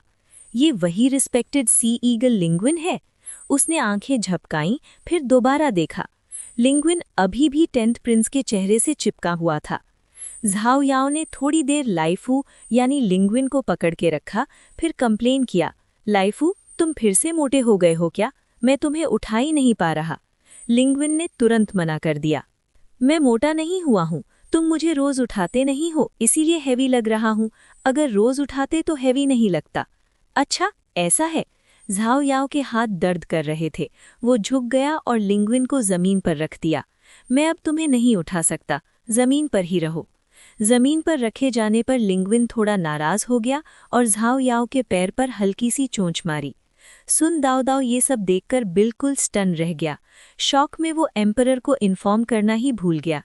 तभी झाओ याओ ने उसकी तरफ देखा। सुन दाओ दाओ होश में आया और जल्दी से इंपीरियल स्टडी के अंदर भागा। अंदर जाकर उसने झुककर सल्यूट किया और बोलने ही वाला था कि 10th प्रिंस ऑडियंस चाहता है। तभी एम्परर की आवाज आई, उसे अंदर आने दो। एक पल के लिए सुन दाओ दाओ फ्रीज हो गया, फिर समझ आने पर वो तुरंत पलटकर बाहर आ गया। योर हाइनेस, एम्परर आपको अंदर बुला रहे हैं। ओके। लिंग्युन बिल्कुल ओबीडियंट बच्चे की तरह झाओ याओ के पैरों के पास चलता हुआ उसके साथ इंपीरियल स्टडी के अंदर चला गया। साइड में खड़े सुन दोदो ने ये सीन देखा और अंदर ही अंदर चिल्लाया, ये सच में लिंग्युन द ग्रेट है? कहीं कोई और अजीब चीज तो नहीं जो उसका भेस बनाकर घूम रही हो? जैसे ही झाओ याओ ने दरवाज़ा क्रॉस किया, लिंग्युन ने भी बड़ी सफाई से चौखट के ऊपर से जंप किया और फिर से झाओ याओ के साथ साथ वॉडलिंग करने लगा। दूर से सुन कुई ने देखा कि कैसे लिंग्युन, जो हमेशा सबके लिए टेरिफाइंग होता था, अब झाओ याओ के पैरों से चिपककर छोटे पपी जैसा बिहेव कर रहा था। वो भी स्टन्ड रह गया। बस एम्परर ही थे जो बिल्कुल काम थे। जब लिंग्युन थोड़ी देर पहले इंपीरियल स्टडी से बाहर उड़ा था, तभी उन्हें समझ आ गया था कि झाओ याओ आ चुका है। This son greets father. Zhao Yao ने ओबीडियंटली झुककर सल्यूट किया। उठो। Thank you father. एम्परर ने हाथ थोड़ी देर के लिए थोड़ी के नीचे रखे और इंटरेस्ट के साथ झाओ याओ को देखा। तो आज 10th प्रिंस मेरे इंपीरियल स्टडी क्यों आए हैं? झाओ याओ। फादर फिर से ताना मार रहे हैं। East wind. झाओ याओ ने चीक्स फुलाकर जवाब दिया। सुन कुई अपनी हंसी मुश्किल से कंट्रोल कर पाया। 10th प्रिंस तो सच में काफी अम्यूजिंग था। कोई सरप्राइज नहीं कि हिज मैजेस्टी उसे छेड़ना पसंद करते थे। एम्परर भी थोड़ा सरप्राइज्ड हुआ। उसने ऐसा जवाब एक्सपेक्ट नहीं किया था। ईस्ट विंड क्यों? एम्परर ने पूछा। ये छोटा 10th हमेशा अजीब अजीब बातें बोलता था। क्योंकि पर्पल एयर ईस्ट से आती है। फादर, आप एम्परर हो तो ईस्ट विंड ही होनी चाहिए ना? एम्परर हंस पड़ा। झाओ याओ ने सोचा, इसमें हंसने वाली क्या बात है? फादर, मैं आज आपका थैंक यू बोलने आया हूँ। आपने मुझे बीफ गिफ्ट किया। एम्परर ने हाथ हिलाकर झाओ याओ को पास बुलाया। यहाँ आओ। झाओ याओ का दिल धक से रह गया। थोड़ा रिलक्टेंट होते हुए वो पास गया। जैसे ही वो करीब पहुंचा, एम्परर ने उसके छोटे से चेहरे को जोर से पिंच कर लिया। मैं जानता था। एम्परर ने अपने छोटे बेटे का चेहरा पकड़कर जोर जोर से मसल दिया। झाओ याओ का गोरा सा चेहरा तुरंत लाल हो गया। आउच! फादर हमेशा इतनी जोर से क्यों पिंच करते हैं? पेन बर्दाश्त न कर पाते हुए झाओ याओ ने गुस्से से एम्परर को घूरा। फादर, दर्द होता है। मेरा आटा नहीं है जो ऐसे गूंद रहे हो। एम्परर ने हाथ छोड़ने के बजाय और जोर से रब करना शुरू कर दिया। झाओ याओ का छोटा सा चेहरा अलग अलग शेप्स में नीड हो गया। उसे लगा जैसे चेहरे की एक लेयर ही निकल जाएगी। उसने एम्परर का हाथ हटाने की कोशिश की पर फेल हो गया। गुस्से में आकर उसने काउंटर अटैक किया। एम्परर का चेहरा पकड़ने की कोशिश की, पर चेहरा नहीं मिला। सीधा एम्परर के लिप्स और बियर्ड पकड़ ली। एम्परर की बियर्ड ज़्यादा लंबी नहीं थी, तो झाओ याओ को अच्छा ग्रिप नहीं मिला। मजबूरन उसने एम्परर के लिप्स को जोर से खींच लिया। सुन कुई ये सब देखकर हैरान था। ये दोनों एक दूसरे के चेहरे क्यों खींच रहे हैं? झाओ याओ की उंगलियां गलती से एम्परर के मुंह के अंदर चली गईं और एम्परर ने शरारत से काट लिया। आह! झाओ याओ चिल्लाया। गुस्से में उसने एम्परर के लोअर लिप को और जोर से खींच दिया। काफी स्ट्रेच हो गया। एम्परर को भी थोड़ा दर्द महसूस हुआ, तो उसने बदले में झाओ याओ की नाक पकड़ ली। अचानक झाओ याओ को सांस नहीं आ रही थी। मजबूरन उसने मुंह खोलकर सांस ली। आउच! फादर, दर्द हो रहा है। उसे लगा जैसे नाक ही निकल जाएगी। फादर सच में बहुत बुरे हैं। मैं जानता था वो मुझे बुली ही करेंगे। एम्परर झाओ याओ की नाक पकड़कर जानबूझकर उसे इधर उधर हिला रहा था। जब देखा कि फादर बिल्कुल नहीं छोड़ रहे, झाओ याओ फ्रस्ट्रेशन में रोने लगा। सुन कुई को देखकर ही दर्द महसूस हो रहा था। अच्छा हुआ एम्परर ने आखिरकार हाथ छोड़ दिया। जैसे ही एम्परर ने देखा कि उसका सबसे छोटा बेटा गोल्डन बीन्स गिरा रहा है, उसने हाथ छोड़ दिया और थोड़े से डिस्डेन के साथ जाओयाओ के माथे पर टैप किया। रोता क्यों है? इतना सा दर्द भी टॉलरेट नहीं कर सकता? मैं इतना डेलिकेट बेटा कैसे पैदा कर बैठा? वाह, दर्द तो फादर ने दिया और गलती मेरी। जाओयाओ गुस्से से फट पड़ा। मेरा बाप इतना मीन कैसे हो सकता है? 8501 जाओ याओ और जोर जोर से रोने लगा। फादर, मुझे बुली कर रहे हो। एम्परर थोड़ा घबरा गया। वो जाओ याओ के आंसू पोंछते हुए ऑकवर्डली उसे मनाने लगा। मैं बस तुमसे खेल रहा था। सुन कोई ने देखा कि एम्परर नंगे हाथ से जाओ याओ के आंसू पोंछ रहा है और उसका छोटा सा चेहरा और ज्यादा लाल हो रहा है। उसे देखा नहीं गया तो वो तुरंत एक रुमाल लाने चला गया। योर मैजेस्टी, रुमाल यूज कीजिए। एम्परर ने सुन कोई से पीला रुमाल ले लिया, टॉप ग्रेड सिल्क का बना हुआ, जो चेहरे को चुभता नहीं था। तुम लड़के हो, लड़के रोते नहीं। जाओ याओ हिचकियों के बीच बोला। मैं लड़का नहीं हूँ, मैं बच्चा हूँ और बच्चे रो सकते हैं। उसने एम्परर को इल्जाम भरी नजरों से घूरा। सब आपकी गलती है फादर, आपने मुझे दर्द दिया, फिर मैं क्यों ना रोऊं? गलती आपकी है और मुझे ही डांट रहे हो। जाओ याओ बहुत दुखी लग रहा था। फादर, आप बहुत बुरे हो। अच्छा, फादर को तुम्हें दर्द नहीं देना चाहिए था, एम्परर ने नरमी से कहा। बस अब मत रो, ठीक है? नहीं, जाओ याओ जोर से बोला। मुझे मदर कंसॉर्ट के पास जाना है। एम्परर ने अपने सबसे छोटे बेटे को उठाकर अपनी गोद में बिठा लिया और जानबूझकर धमकी दी। अगर फिर रोए तो तुम्हें एनालेक्ट्स कॉपी करवाऊंगा। वो अपनी बात पूरी भी नहीं कर पाया था कि जाओ याओ और जोर से चीख कर रोने लगा। क्लियरली गलती फादर की थी, फिर भी सजा उसे मिल रही थी। एनालेक्ट्स कॉपी करना। एम्परर पूरी तरह से हेल्पलेस हो गया और मदद के लिए सुन कोई की तरफ देखा। सुन कोई ने तुरंत सिचुएशन समझ ली और बाहर जाकर सुन डउडउ को स्नैक्स लाने का ऑर्डर दे दिया। एम्परर जल्दी से बोला, फादर बस डरा रहा था, तुम्हें एनालेक्ट्स कॉपी नहीं करनी पड़ेगी। पर जाओ याओ का रोना बंद नहीं हुआ। वाह। तभी सुन कोई एक ट्रे लेकर अंदर आया जिसमें स्नैक्स थे। योर मैजेस्टी, आपके फेवरेट स्नैक्स लाए हैं, कृपया ट्राई कीजिए। उसने एक पेस्ट्री उठाकर एम्परर को दे दी। एम्परर ने पेस्ट्री लेकर जाओ याओ के मुंह के पास लाई। ये तुम्हारी फेवरेट खजूर की पेस्ट्री है।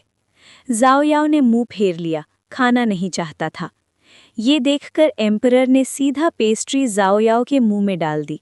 योर मैजेस्टी, सुन कोई रोकना चाहता था, पर पेस्ट्री मुंह में जा चुकी थी। वो घबरा गया कहीं जाओ याओ को गला ना घुट जाए। अच्छा हुआ एम्परर ने पूरी पेस्ट्री नहीं डाली, सिर्फ थोड़ा सा हिस्सा ही डाला। गुस्से में जाओ याओ पेस्ट्री थूकने ही वाला था कि उसने फादर की आवाज़ सुनी। अगर थूक दी तो आगे से खजूर की पेस्ट्री नहीं मिलेगी। फिर और भी क्रूएल ऐड किया, और फ्यूचर में कोई स्नैक भी नहीं मिलेगा। ये सुनते ही जाओ याओ रोना भूल गया, उसकी आंखें फैल गईं। अगर अभी पेस्ट्री खा लोगे तो बाद में स्नैक्स खा सकते हो, एम्परर ने धमकी दी। खाओगे या नहीं? सुन कोई, हे भगवान, बच्चे को ऐसे मनाते हैं क्या? पर ये धमकी जाओ याओ पर बहुत इफेक्टिव थी। जाओ याओ ने एम्परर को गुस्से से घूरा, फिर पूरी हिम्मत के साथ मुंह में जो पेस्ट्री थी उसे निगल लिया। वो इतनी जोर से चबा रहा था जैसे किसी को काट रहा हो। जैसे ही जाओ याओ ने खत्म किया, एम्परर ने एक और पेस्ट्री उसके मुंह में ठूंस दी। जाओ याओ को गला लग गया और वो जोर जोर से खांसने लगा। एम्परर घबरा गया और तुरंत इंपीरियल टेबल से चाय का कप उठाकर जाओ याओ को पानी पिलाया। जाओ याओ ने कई घूंट लिए, तब जाकर खांसी रुकी। खाते रहो, एम्परर ने टेबल पर रखी स्नैक्स की प्लेट की तरफ इशारा किया। ये पूरी प्लेट तुम्हारी है। फिर उसे अचानक कुछ याद आया। सुन कोई, जाकर एक बोल चीनी का पानी तैयार करवाओ। जैसे ही चीनी का पानी शब्द जाओ याओ के कान में पड़ा, उसकी आंखें चमक गईं। फिर उसे कुछ याद आया और वो कॉशियस होते हुए एम्परर को देखने लगा। फादर, इस बार आप चीनी के पानी में ह्वांगलियन तो नहीं डालोगे ना? इस बार नहीं, एम्परर ने कामली कहा। लेकिन अगर फिर रोए तो मैं डलवा दूंगा। जाओ याओ, मेरा बाप इतना ईविल क्यों है? सुन कोई, योर मैजेस्टी, मंत्रियों को टीज करना अलग बात है, पर 10th प्रिंस के चीनी के पानी में हुआंगलियन, ये कौन सा बाप करता है? तो फिर रोएगा या नहीं? जाओ याओ रोना चाहता था पर हिम्मत नहीं हुई। अगर रोया तो स्नैक्स भी नहीं मिलेंगे और ऊपर से कड़वा चीनी का पानी पीना पड़ेगा। मैं नहीं रोऊंगा। गुड बॉय, एम्परर ने कहा और सुन कोई की तरफ मुड़कर बोला, जाकर चीनी का पानी ले आओ। जी योर मैजेस्टी। थोड़ी ही देर में सुनकुई ताज़ा बनाया हुआ शुगर वाटर लेकर वापस आ गया। एम्परर ने बोल लिया, लेकिन तुरंत अपने छोटे बेटे को नहीं दिया, पहले खुद थोड़ा सा टेस्ट किया। शुगर वाटर थोड़ा गर्म था, तो उन्होंने चम्मच से उठाया और धीरे धीरे फूंक मारी। जब थोड़ा ठंडा हो गया, तब झाओयाओ को पिलाया। जैसे ही मीठा शुगर वाटर उसके मुंह में गया, झाओयाओ के छोटे से चेहरे पर एक खुशी भरी मुस्कान आ गई। अपने सबसे छोटे बेटे की आंखों को आधे चांद जैसा मुस्कुराते देखकर एम्परर हंस पड़ा। शुगर वाटर इतना अच्छा लगता है क्या? हाँ, बहुत मीठा है। झाओयाओ को मीठी चीजें बहुत पसंद थी। जैसे ही कुछ स्वीट खाता, तुरंत खुश हो जाता। ज्यादा मीठा खाओगे तो दांत में कीड़े लग जाएंगे, फिर दांत खराब हो जाएंगे। डर नहीं लगता? मुझे कीड़ों से डर नहीं लगता। फिर जब दांत गिरेंगे, रो मत देना। झाओयाओ ने जिद से जवाब दिया, मैं नहीं रोऊंगा। एम्परर ने छेड़ते हुए कहा, अच्छा, अभी कौन रो रहा था? एक छोटा पपी? अगर आप मुझे चुपते नहीं फादर, तो मैं रोता ही नहीं। झाओयाओ गुस्से से बोला, गलती तो आपकी है, आप ही कल्प्रिट हो। ओह, एम्परर हंस पड़ा। वाह, कल्प्रिट का मतलब भी जानता है। लगता है आजकल पढ़ाई अच्छी चल रही है। जैसे ही पढ़ाई का नाम आया, झाओयाओ थोड़ा घबरा गया। उसने सावधानी से एम्परर को देखा। फादर, आप मुझे फिर से किताब कॉपी करने तो नहीं बोलेंगे ना? पिछली बार जो एनालिटिक्स 100 बार लिखने को कहा था, वो कंप्लीट हुई? एम्परर ने जानबूझकर सख्त चेहरा बना लिया। अगर नहीं हुई तो और 100 बार लिखनी पड़ेगी। लगभग हो गई है। अगर तोता मदद ना करता तो कभी पूरी ही नहीं होती, और अगर पूरी नहीं होती तो फिर से 100 बार, ये तो कभी खत्म ना होता। मैं चेक करूंगा। एम्परर ने गुस्से का नाटक किया। अगर मुझे बेवकूफ़ बनाने की कोशिश की तो मैं छोड़ूंगा नहीं। झाओयाओ थोड़ा गिल्टी हो गया। बिना जाने ही चेहरे पर डर आ गया।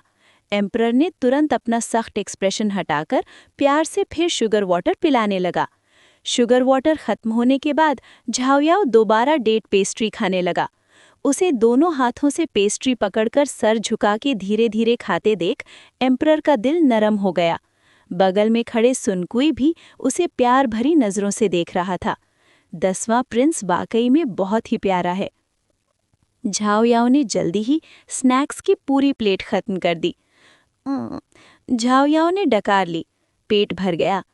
वैसे मैं एक और प्लेट खा सकता हूँ। स्नैक्स के मामले में उसका पेट कभी भरता नहीं था। नहीं, बस और नहीं। झाओयाओ ने मुंह फुला लिया और धीरे से बोला, कंजूस। अच्छा, मैं तुम्हारी शुक्रिया स्वीकार करता हूँ, अब जाओ। एम्परर ने उसे नीचे उतारा और प्यार से उसकी छोटी सी पीठ थपथपा दी। झाओयाओ ने सीधा खड़े होकर सैल्यूटेशन की। पुत्र विदा लेता है। फिर उसने एम्परर को फनी फेस दिखाया, जीभ बाहर निकाली और तुरंत इंपीरियल स्टडी से भाग गया। झाओयाओ को जाते देख लिंगयुन ने एम्परर की तरफ देखा। एम्परर ने सर हिलाया, जाओ। लिंगयुन तुरंत झाओयाओ के पीछे चला गया। सुनकुई थोड़ा झिझक के साथ बोला, योर मैजेस्टी, क्या आपने सच में 10वें प्रिंस के शुगर वाटर में कॉप्टिस रूट मिलाया था? वो शरारती लड़का मीठा बहुत पसंद करता है। एम्परर हंसकर बोला, रोज स्नैक्स के अलावा सोने से पहले शुगर वाटर पीना उसकी आदत थी। मुझे डर था कि दांत खराब ना हो जाएं, इसीलिए जानबूझकर कॉप्टिस रूट मिला दिया। उसके बाद से सोने से पहले शुगर वाटर पीने की हिम्मत ही नहीं करता। सुनकुई, टरडरड। आम लोग ऐसा आइडिया सोचते भी नहीं। मैं उसके भले के लिए करता हूँ, लेकिन ये छोटा शैतान दिल में बात रख लेता है। एम्परर ने बेबस मुस्कुराहट के साथ कहा, ये बिल्कुल मुझ पर नहीं गया, थोड़ा मेरे बड़े भाई जैसा है। प्रिंस ई योंग? फॉर्मर एम्परर के राजगद्दी संभालने के बाद उनके मरहूम सबसे बड़े बेटे को प्रिंस ई योंग का टाइटल दिया गया था। ई योंग नाम एम्परर के बड़े भाई पर बिल्कुल फिट आता था। हाँ, एम्परर ने सर हिलाया। मेरे भाई को भी मीठा बहुत पसंद था, लेकिन उसे लगता था स्वीट्स खाना मर्दाना नहीं होता, इसीलिए छुप छुप कर खाता था। पुरानी यादें याद करते हुए एम्परर के चेहरे पर नॉस्टैल्जिया आ गया। जब मैं छोटा था, मुझे स्नैक्स बिल्कुल पसंद नहीं थे, लेकिन मेरा भाई सिर्फ स्नैक्स खाने के लिए माँ बाप से कहता था कि मुझे स्नैक्स चाहिए। तो आपको स्केपगोट बना देता था? हाँ, एम्परर हंस पड़ा। बाजार से स्नैक्स लाता, खुद के लिए होती थी, लेकिन दुकान वाले को बोलता कि छोटे भाई के लिए है। सबको लगता था मुझे स्नैक्स पसंद है। मुझे नहीं पता था प्रिंस ई योंग का ये साइड भी था।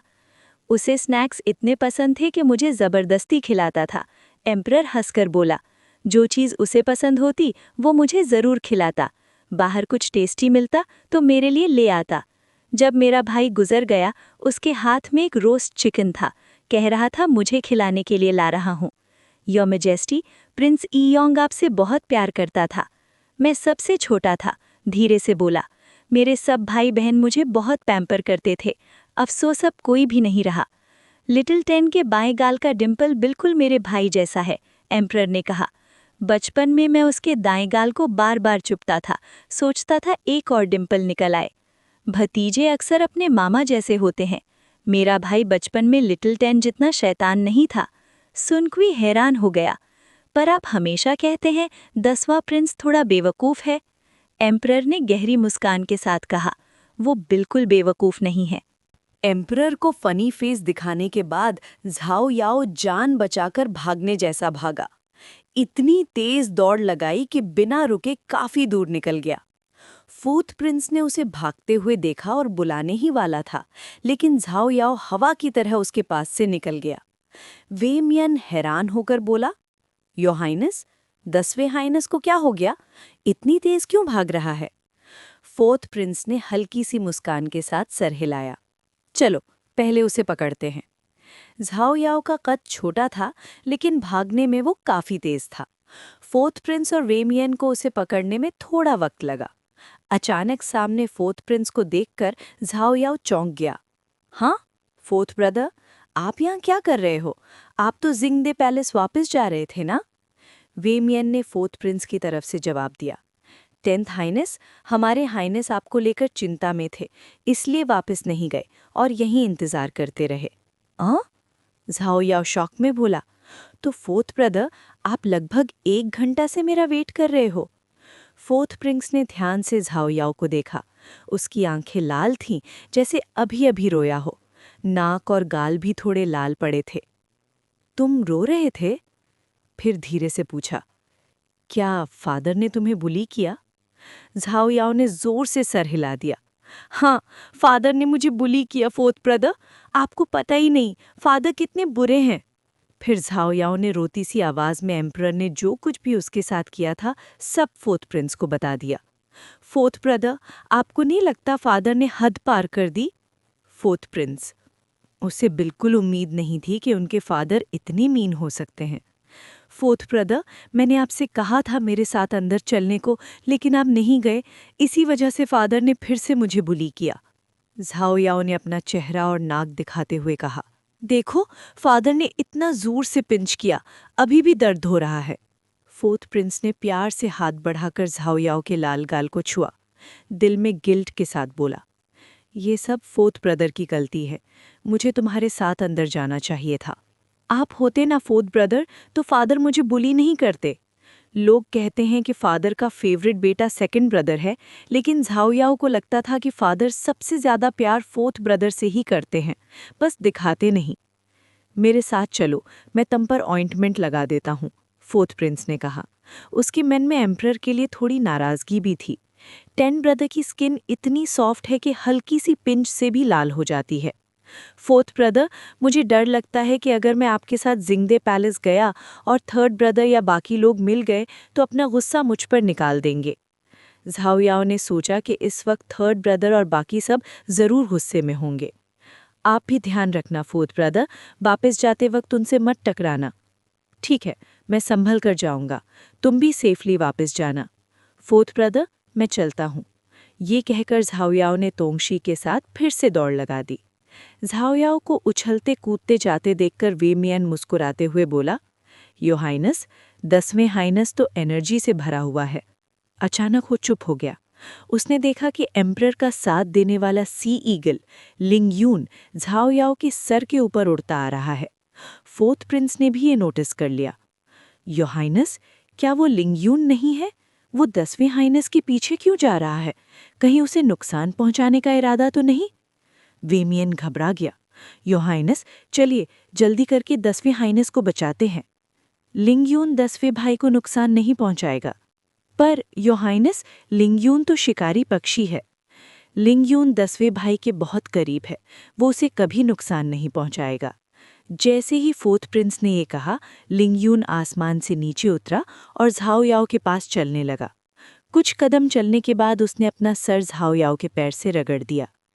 वे मियान आगे बढ़ने ही वाला था कि लिंगयून को भगाए, लेकिन उसने देखा कि झाओयाओ झुककर लिंगयून को उठा लेता है। लिंगयून ने प्यार से अपना सर झाओयाओ के गाल से लगा दिया। बेबसी और प्यार भरी आवाज में झाओयाओ बोला, मैंने तुम्हें कितनी बार कहा है कि मैं तुम्हें नहीं उठा सकता, फिर भी जिद करते रहते हो। अच्छा, थोड़ी देर के लिए ही सही, मैं उठा लेता हूँ, ठीक है? लिंगयून ने उसकी ठोड़ी के नीचे अपना सर घिस दिया। लिंगयून को गले लगाते हुए झाओयाओ बोला, लाइफू, तुम तो शिकारी पक्षी हो, फिर भी इतना स्पॉइल क्यों करते हो? मुझे उठवाने से तुम्हारी रेपुटेशन खराब हो जाएगी। दूर खड़े वे मियान को झाओयाओ की बातें सुनाई नहीं दे रही थीं, लेकिन वो क्लियरली देख रहा था कि लिंगयून बार बार झाओयाओ के चेहरे से प्यार जता रहा है। यो हाइनस, क्या ये सच में एम्परर का सी ईगल है? उसे अब भी यकीन नहीं हो रहा था।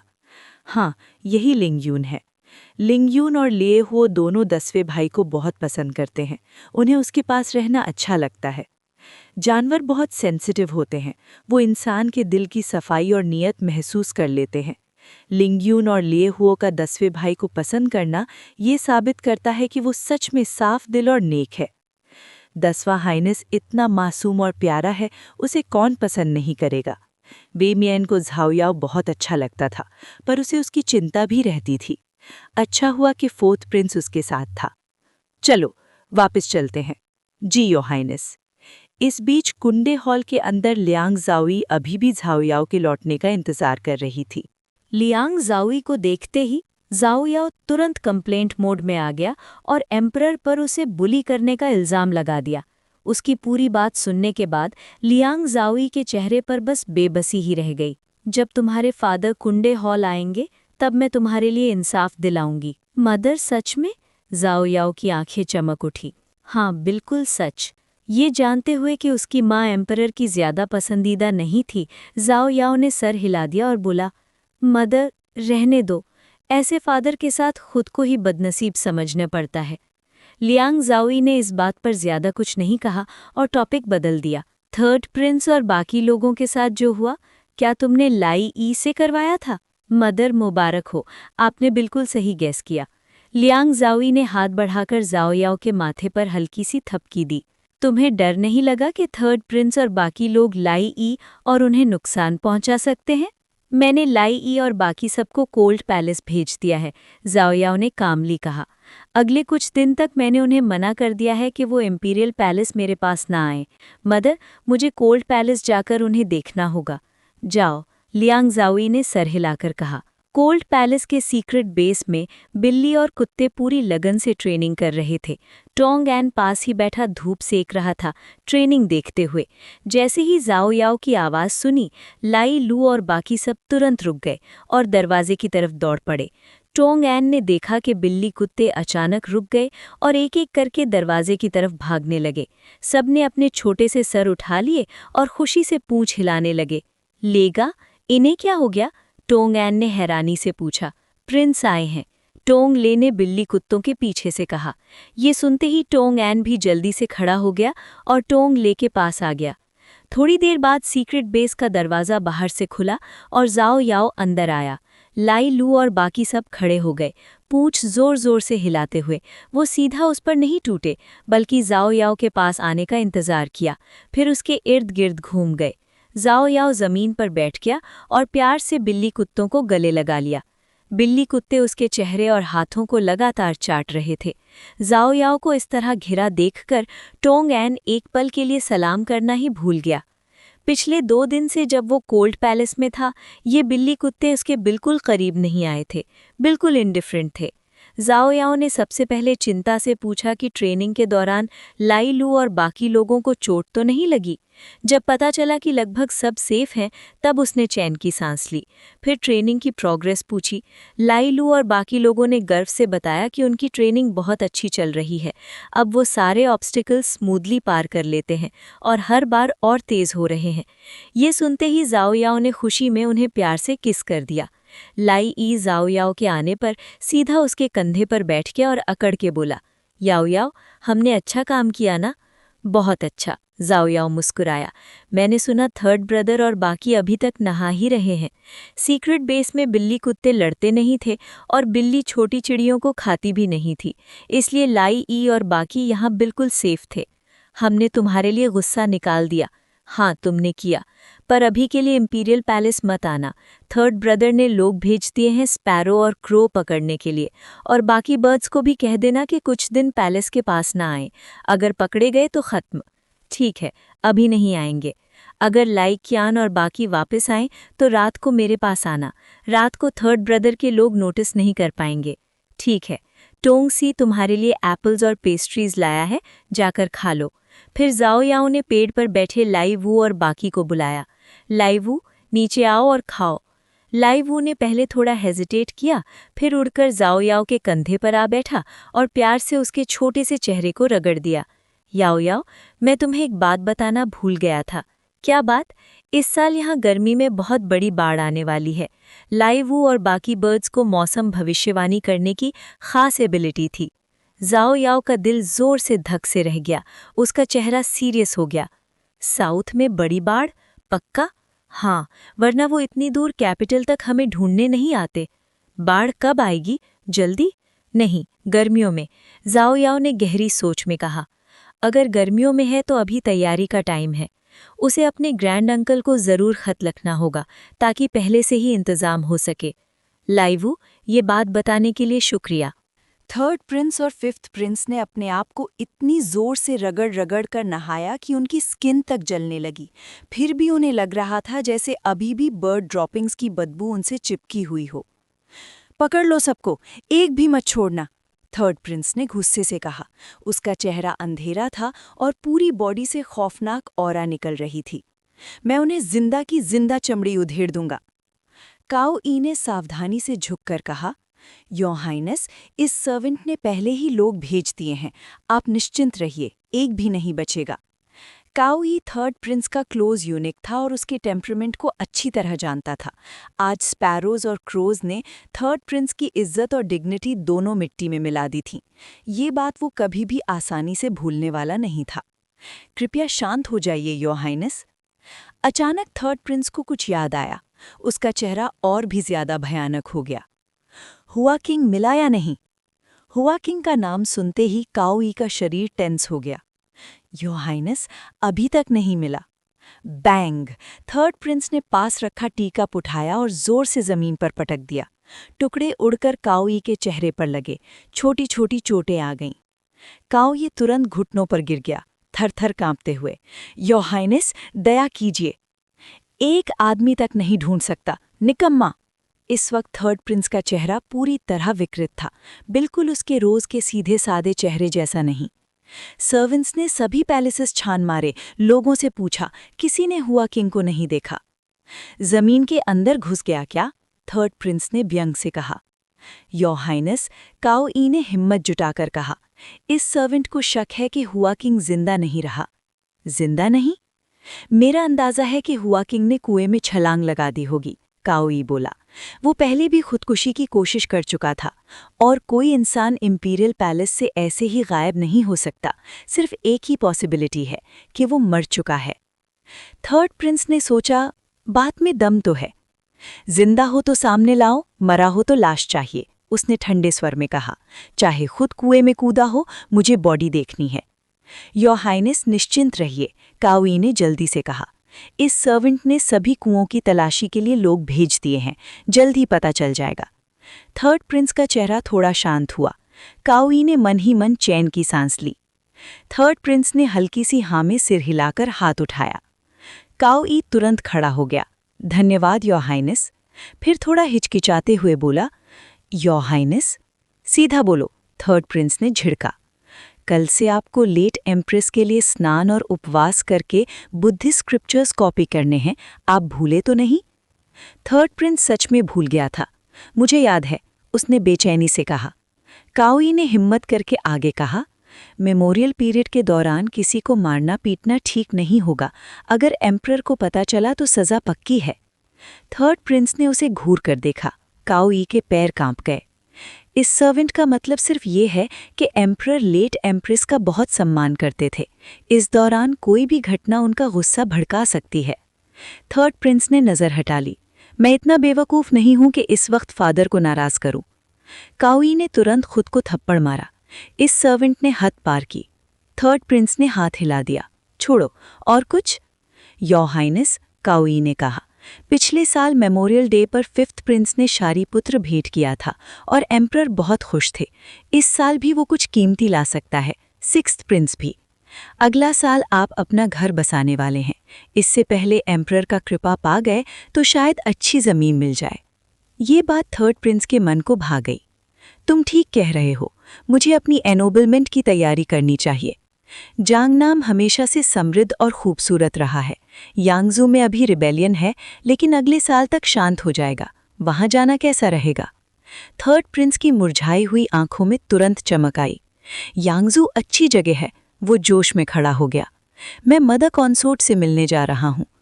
फुयांग पैलेस की तरफ जाते हुए उसकी मुलाकात सुन कुई के अप्रेंटिस सुन दोदो से हो गई।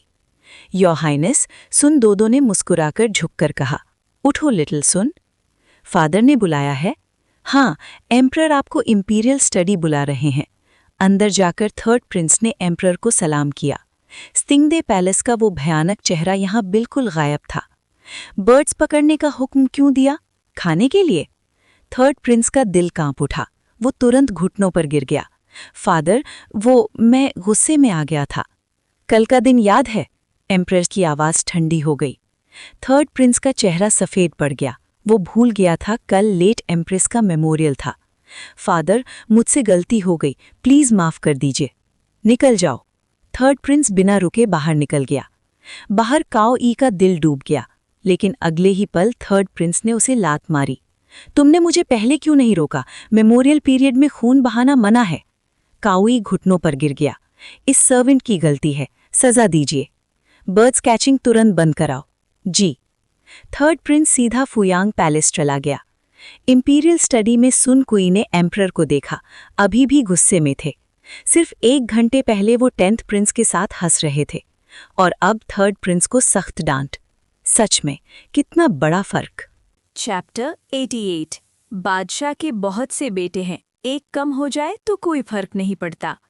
फुयांग पैलेस के अंदर नोबल कंसॉर्ट गुस्से से थर्ड प्रिंस की नाक की तरफ उंगली उठाकर डांट रही थी। तुम्हें पता भी है कि तुम्हारे पिता लेट एम्प्रेस के मेमोरियल डे को कितनी अहमियत देते हैं? हर साल इस वक्त हम बुद्धिस्ट स्क्रिप्चर्स कॉपी करते हैं और पूरे महल में सब संभल कर रहते हैं, सिर्फ इसलिए कि बादशाह नाराज ना हो। और तुमने पकड़ पकड़ कर परिंदों को मारने का हुक्म दे दिया। दिमाग खराब हो गया है क्या? थर्ड प्रिंस ने धीमी आवाज में अपना बचाव किया। मैं बस इतना गुस्सा था कि भूल गया। भूल गया? इतनी बड़ी बात भूल सकता है? नोबल कंसॉर्ट का गुस्सा और भड़क गया। तुम्हारा दिमाग किसी कुत्ते ने खा लिया है क्या? कुछ ही महीनों में तुम पैलेस छोड़कर अपना राज्य लेने वाले हो और मेमोरियल डे से पहले खून खराबा। क्या तुम चाहते हो कि तुम्हारे पिता तुम्हें बॉर्डर पर एग्जाइल कर दें और जिंदगी भर कैपिटल वापस ना आने दें? थर्ड प्रिंस डर के मारे तुरंत बोला, नहीं नहीं, बिल्कुल नहीं। अच्छा हुआ कि बादशाह ने खुद तुम्हें बुलाया सिर्फ डांटने के लिए। अगर किसी और ने रिपोर्ट कर दिया होता तो सिर्फ डांट नहीं पड़ती। फिर वो सख्ती से बोली, मैं हमेशा कहती हूँ जब तक तुम ऑफिशियली प्रिंस नहीं बनते संभल कर रहो, एम्परर को नाराज मत करो। साल शुरू होते ही तुमने बवाल कर दिया। ऐसे में कैसे उम्मीद करते हो कि तुम्हें अच्छा फीफ मिलेगा? थर्ड प्रिंस चुप रहा। उसके पास कहने को कुछ था ही नहीं। यांगजू चाहिए ना? नोबल कंसोर्ट ने ताना मारा। तुम्हारी हरकतों से तो मुझे लगता है तुम्हें किंगशू जैसी छोटी जगह भी मुश्किल से मिलेगी। इसी दौरान सेकंड प्रिंसेस चाय का कप लेकर आई और प्यारी सी मुस्कान के साथ बोली, मदर, थोड़ी चाय पीजिए, गुस्सा शांत हो जाएगा। नोबल कंसोर्ट ने चाय लेकर 2 घूंट लिए, गुस्सा थोड़ा कम हुआ। सेकंड प्रिंसेस क्यूरियोसिटी से बोली, भाई, तुमने ऐसा क्या किया कि परिंदों ने तुम पर गिरना शुरू कर दिया? जुबान संभाल कर, नोबल कंसोर्ट ने टोक दिया। जी मदर। सेकंड प्रिंसेस ने जीभ बाहर निकाली। भाई, सच सच बताओ तुमने क्या किया?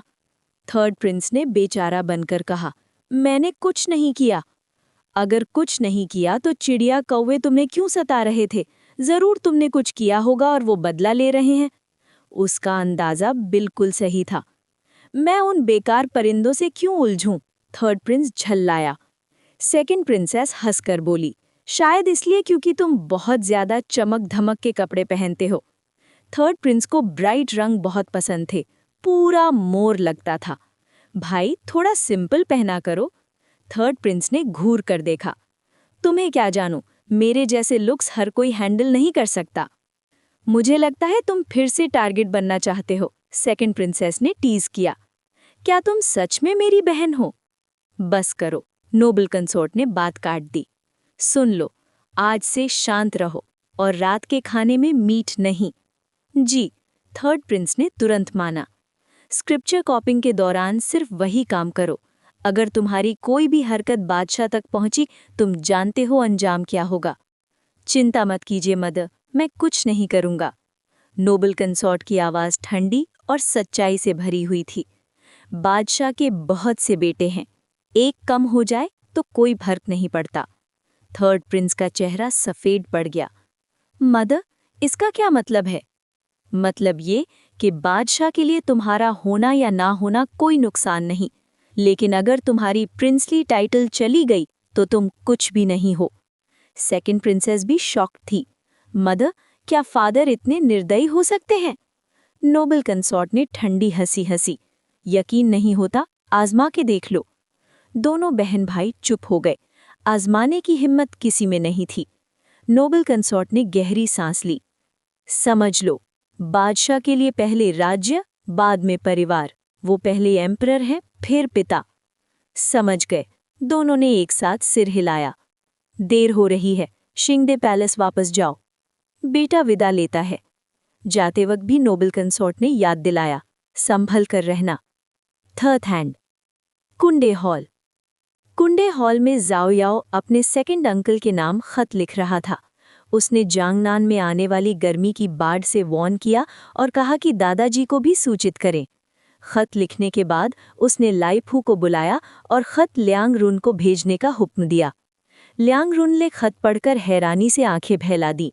उसे समझ नहीं आ रहा था कि जाओ याओ को इतनी आगे की बातें कैसे पता चलती हैं, लेकिन अब तक जो भी जाओ याओ ने कहा था सब सच निकला था, इसलिए उसने जरा भी शक नहीं किया। मास्टर लिंगद्युन, जरा रुकिए। लिंगद्युन ने केबल पर अकड़ के खड़ा सिर्फ हल्का सा सिर हिलाकर मान गया। रिप्लाई लिखकर लियांगरुन ने खत लिंगद्युन के पैर से बांधा। लिंगद्युन ने हमेशा की तरह जाते जाते उसके सर पर एक चोंच मारी। वापस कुंडे हॉल पहुंचते ही जाओ याओ ने खत ले दिया। पहले लिंगद्युन को अच्छा खासा रिवॉर्ड दिया, फिर खत पढ़ा। खत में लिखा था, डिंग यान काफी सुधर गया है, रोज पढ़ाई करता है। अंकल जांग ने शाओन्यू को अच्छी ट्रेनिंग दी है और लियांगन्यून कैपिटल के बाहर गांव में जमीन खरीदकर बेसहारा बच्चों के लिए जगह बनाना चाहते हैं। जाओ याओ ने खत लियांग जाओई को दिया। सेकंड अंकल जमीन लेना चाहते हैं। ले लेनी चाहिए, लियांग जाओई ने कहा। बड़ी जमीन ले, जाओ याओ के दिमाग में आइडिया चमक गया। फार्म बनाएंगे, गाय, बकरी, मुर्गी, बत्तख, सब कुछ, और खेती भी, ताकि नॉर्मल मैनर लगे। लियांग जाओई हंस पड़ी। आइडिया अच्छा है, लेकिन तुम्हारे सेकंड अंकल के पास इतने पैसे नहीं होंगे, तो आप दे दीजिए, जाओ याओ सीधा बोला। बैंक से निकलवा लेंगे, लियांग जाओई मुस्कुराकर बोली। पर खेती की जमीन लेना आसान नहीं। क्यों? बंजर जमीन लेना इजी होता है, पर खेती वाली जमीन के लिए मैजिस्ट्रेट की इजाजत चाहिए। कुछ ईमानदार होते हैं, कुछ नहीं। जाओ याओ समझ गया, मतलब पैसा खिलाना पड़ेगा। फिर भी रिस्क रहता है, इस बात पर तुम्हारे पिता से बात करनी होगी। फादर को क्यों बताएं? ज़ाओयाओ घबरा गया। उनकी मंजूरी होगी तो सब आसान हो जाएगा। वैसे भी क्या तुम्हें लगता है तुम्हारे सेकंड अंकल का बिजनेस उनसे छुपा हुआ है? ज़ाओयाओ चौंक गया। उन्हें पता है? तुम्हारे पिता सब जानते हैं। ज़ाओयाओ। चैप्टर 89 बेइंतहा बुलंद मकाम वाली पुरानी महारानी। अगली सुबह मॉर्निंग कोर्ट के बाद क्राउन प्रिंस ने हुलोंग टेम्पल जाने की तैयारी की। वहां जाकर वो फॉर्मर एम्प्रेस के लिए प्रार्थना करने वाला था। कोर्ट खत्म होने से पहले एम्परर ने अचानक क्राउन प्रिंस की तरफ देखा और कहा, फॉर्मर एम्प्रेस के लिए प्रार्थना के दौरान अपनी सेहत का ध्यान रखना, ज्यादा थकान मत लेना। एम्परर की तरफ से इतनी सीधी चिंता सुनकर क्राउन प्रिंस एक पल के लिए चौंक गया। फिर उसकी आंखों में जज्बात आ गए। जी फादर, उसने सर झुकाकर कहा, मैं अपना ख्याल रखूंगा। फिर एम्परर ने एक और बात कह दी, फॉर्मर एम्प्रेस की बरसी के दिन मैं खुद भी हुलोंग टेम्पल जाऊंगा। ये सुनते ही पूरी कोर्ट हिल गई। ये दूसरी बार था जब फॉर्मर एम्प्रेस के गुजर जाने के बाद एम्परर खुद हुलोंग टेम्पल जाने वाले थे। पहली बार एम्परर तब गए थे जब फॉर्मर एम्प्रेस का इंतकाल हुआ था। उसके बाद सालों तक एम्परर ने कभी खास तौर पर टेम्पल जाने की जहमत नहीं की। और अब 7 साल बाद एम्परर फिर से जा रहे थे। फॉर्मर एम्प्रेस की बरसी के दिन एम्परर ने शांत लहजे में कहा, कोर्ट नहीं लगेगी। ये लफ्ज़ शांत थे, लेकिन कोर्ट के हर अफसर के दिल में तूफान आ गया। Court suspend? एम्परर फिर से फॉर्मर एम्प्रेस के लिए? हर चेहरे पर हैरानी थी। यहाँ तक कि क्राउन प्रिंस और ड्यूक ज़ेन भी शॉक थे। उन्होंने भी उम्मीद नहीं की थी कि एम्परर दोबारा कोर्ट सस्पेंड करेंगे। अपने राजगद्दी संभालने के बाद एम्परर ने सिर्फ एक ही बार कोर्ट सस्पेंड की थी, जब फॉर्मर एम्प्रेस का इंतकाल हुआ था। उसके बाद तो ये हाल था कि चाहे एम्परर बिस्तर से उठ ही ना पाएं, फिर भी कोर्ट लगती थी। और आज 7वीं बरसी पर फिर से सस्पेंशन। ये साफ दिखाता था कि एम्परर के दिल में फॉर्मर एम्प्रेस का मकाम अब भी बेमिसाल है। एम्परर ने क्राउन प्रिंस की तरफ देखा। बाद में मेरे साथ जोंघवा पैलेस आना। जी फादर। क्या किसी को और कुछ पेश करना है? एम्परर ने पूछा। अब कोई बात पेश नहीं करनी, तो कोर्ट डिसमिस होती है। सुन क्वी ने जोर से ऐलान किया, कोर्ट डिसमिस्ड। सभी मंत्री घुटनों पर बैठ गए। Long live his majesty. जाते जाते क्राउन प्रिंस ने प्रिंस डाई की तरफ एक जीत भरी नजर डाली, फिर एम्परर के साथ चल दिया। कोर्ट के बाद क्राउन प्रिंस के सपोर्ट में खड़े मंत्री ड्यूक ज़ेन के इर्द गिर्द जमा हो गए। ड्यूक ज़ेन, क्या आपको पहले से पता था कि एम्परर फॉर्मर एम्प्रेस के लिए कोर्ट सस्पेंड करेंगे? ड्यूक ज़ेन को बिल्कुल पता नहीं था, लेकिन चेहरा ऐसा रखा जैसे सब कुछ जानता हो। ये साल 7वां है, उसने शांत अंदाज में कहा। एम्परर का ध्यान देना बिल्कुल लाजमी था। किसने सोचा था कि एम्परर अब भी फॉर्मर एम्प्रेस को इतना याद करते हैं? उनका रिश्ता वाकई बहुत गहरा था। फॉर्मर एम्प्रेस पहली पत्नी थी, उन दोनों का बंधन मिसाली था। क्राउन प्रिंस के सपोर्टर्स खुश थे, चेहरों पर फख्र और राहत साफ दिख रही थी। कुछ दिनों से क्योंकि ग्रैंड मास्टर की छोटी बेटी को प्रिंस डाई की कॉन्क्यूबाइन बनाने की बात चली थी, प्रिंस डाई के सपोर्टर्स काफ़ी घमंडी हो गए थे। वो क्राउन प्रिंस के लोगों के सामने बार बार जताते थे जैसे क्राउन प्रिंस का तख्ता अब गया समझो। आज एम्परर का ये फैसला देखकर क्राउन प्रिंस के सपोर्टर्स के दिल हल्के हो गए। जब तक फॉर्मर एम्प्रेस एम्परर के दिल में जिंदा है, क्राउन प्रिंस को इतनी आसानी से नहीं हटाया जा सकता। चाहे नोबल प्रिंसेस कॉन्सर्ट रॉन्ग 6 महलों में सबसे ज़्यादा पसंदीदा हो, वो कभी भी फॉर्मर एम्प्रेस के बराबर नहीं हो सकती। अगर कॉन्सर्ट रॉन्ग का इंतकाल भी हो जाए, एम्परर उसके लिए कोर्ट सस्पेंड नहीं करेगा। प्रिंस डाई का गुस्सा। दूसरी तरफ प्रिंस डाई और मार्क्वेस श्वैंगपिंग के चेहरे बिल्कुल काले पड़ गए। उन्होंने सोचा भी नहीं था कि एम्परर फिर से ऐसा करेंगे। कैरेज में बैठते ही प्रिंस डाई ने दांत पीसकर कहा, फादर, उस औरत के लिए फिर से कोर्ट सस्पेंड कर दी। मार्क्वेस श्वैंगपिंग तुरंत बोला, योर हाइनेस, आवाज़ नीचे रखिए। अगर ये बात एम्परर तक पहुंच गई तो नतीजा अच्छा नहीं होगा। प्रिंस डाई ने गुस्से को दबाकर कहा, वो 7 साल पहले मर चुकी है, फिर भी फादर उसे इतनी अहमियत देते हैं। माय प्रिंस, मार्क्विस ने गीरे से टोका। बस कीजिए, और कुछ मत बोलिए। प्रिंस डाई चुप हो गया, लेकिन उसके दिल का जहर और भी गहरा हो चुका था। Chapter 89 continued. फॉर्मर एम्प्रेस का बेमिसाल असर। मार्किस शुनपिंग के हेर ने भी प्रिंस डाई को धीरे से समझाया, योर हाइनेस, आप किसी भी हाल में फॉर्मर एम्प्रेस के लिए अपमान या नाराज़गी मत दिखाइए। अगर ये बात एम्परर तक पहुंच गई तो उनका गुस्सा भड़का सकता है। प्रिंस डाई को समझ नहीं आ रहा था, लेकिन फादर की सबसे पसंदीदा तो मेरी माँ है ना, फिर भी वो उस औरत जो 7 साल पहले मर चुकी की बरसी को इतनी अहमियत क्यों देते हैं?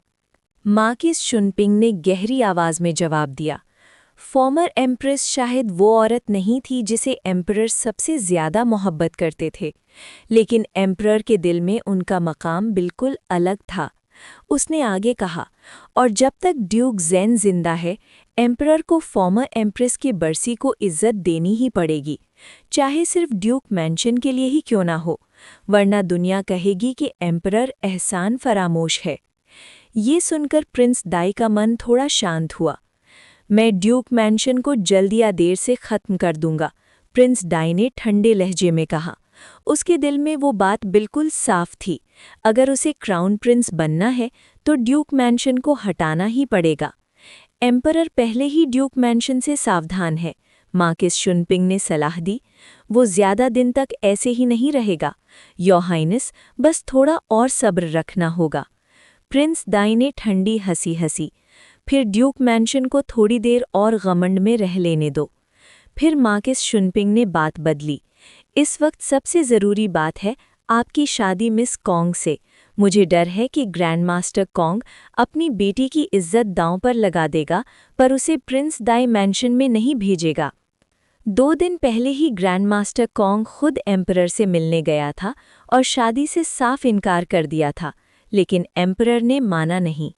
प्रिंस डाई का चेहरा सख्त हो गया। उसकी इतनी हिम्मत? हम लापरवाह नहीं हो सकते, मार्किस शुनपिंग ने गंभीर स्वर में कहा।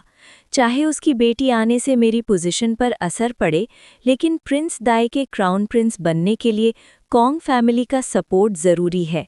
मैं किसी को छुपके से कॉन्ग फैमिली पर नज़र रखने को कहूँगा।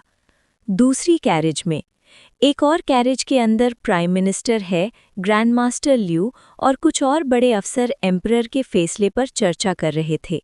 शेनहू ने कहा, मुझे लगा था एम्परर अब फॉर्मर एम्प्रेस को याद भी नहीं करते, लेकिन लगता है उनका सम्मान अब भी दिल से जुड़ा हुआ है। चू यिंग बोला, इस साल उनकी गुजर जाने की 7वीं बरसी है, एम्परर इसे हल्के में कैसे लेता? सोंग देकांग हंस पड़ा। आज प्रिंस डाई के लोगों के चेहरे देखने लायक थे। जैंगोंग ने भी हाँ में हाँ मिलाई। उन्होंने सोचा भी नहीं था कि एम्परर फिर से कोर्ट सस्पेंड कर देगा। शेनहू मुस्कुराया। क्राउन प्रिंस के सपोर्टर्स फिर से अकड़ में आ गए हैं। सोंग देकांग ने देखा कि प्राइम मिनिस्टर है और ग्रैंड मास्टर ल्यू चुप बैठे हैं। तो आप दोनों कुछ बोल क्यों नहीं रहे? क्या इस बात में कुछ गड़बड़ है? प्राइम मिनिस्टर है ने अपनी दाढ़ी सहलाते हुए कहा, कोई गड़बड़ नहीं। क्या आप दोनों को पहले से पता था? किसी ने पूछा। ग्रैंड मास्टर ल्यू शांत था। हमें अंदाज़ा था। तब सब समझ गए कि ये दोनों इतने शांत क्यों थे। शेनहू ने सांस भरते हुए कहा, जब तक एम्परर के दिल में फॉर्मर एम्प्रेस जिंदा है, क्राउन प्रिंस को प्रिंस डाई इतनी आसानी से रिप्लेस नहीं कर सकता। प्राइम मिनिस्टर है और ग्रैंड मास्टर ल्यू ने एक दूसरे की तरफ देखा और हल्की सी मुस्कुराहट आ गई।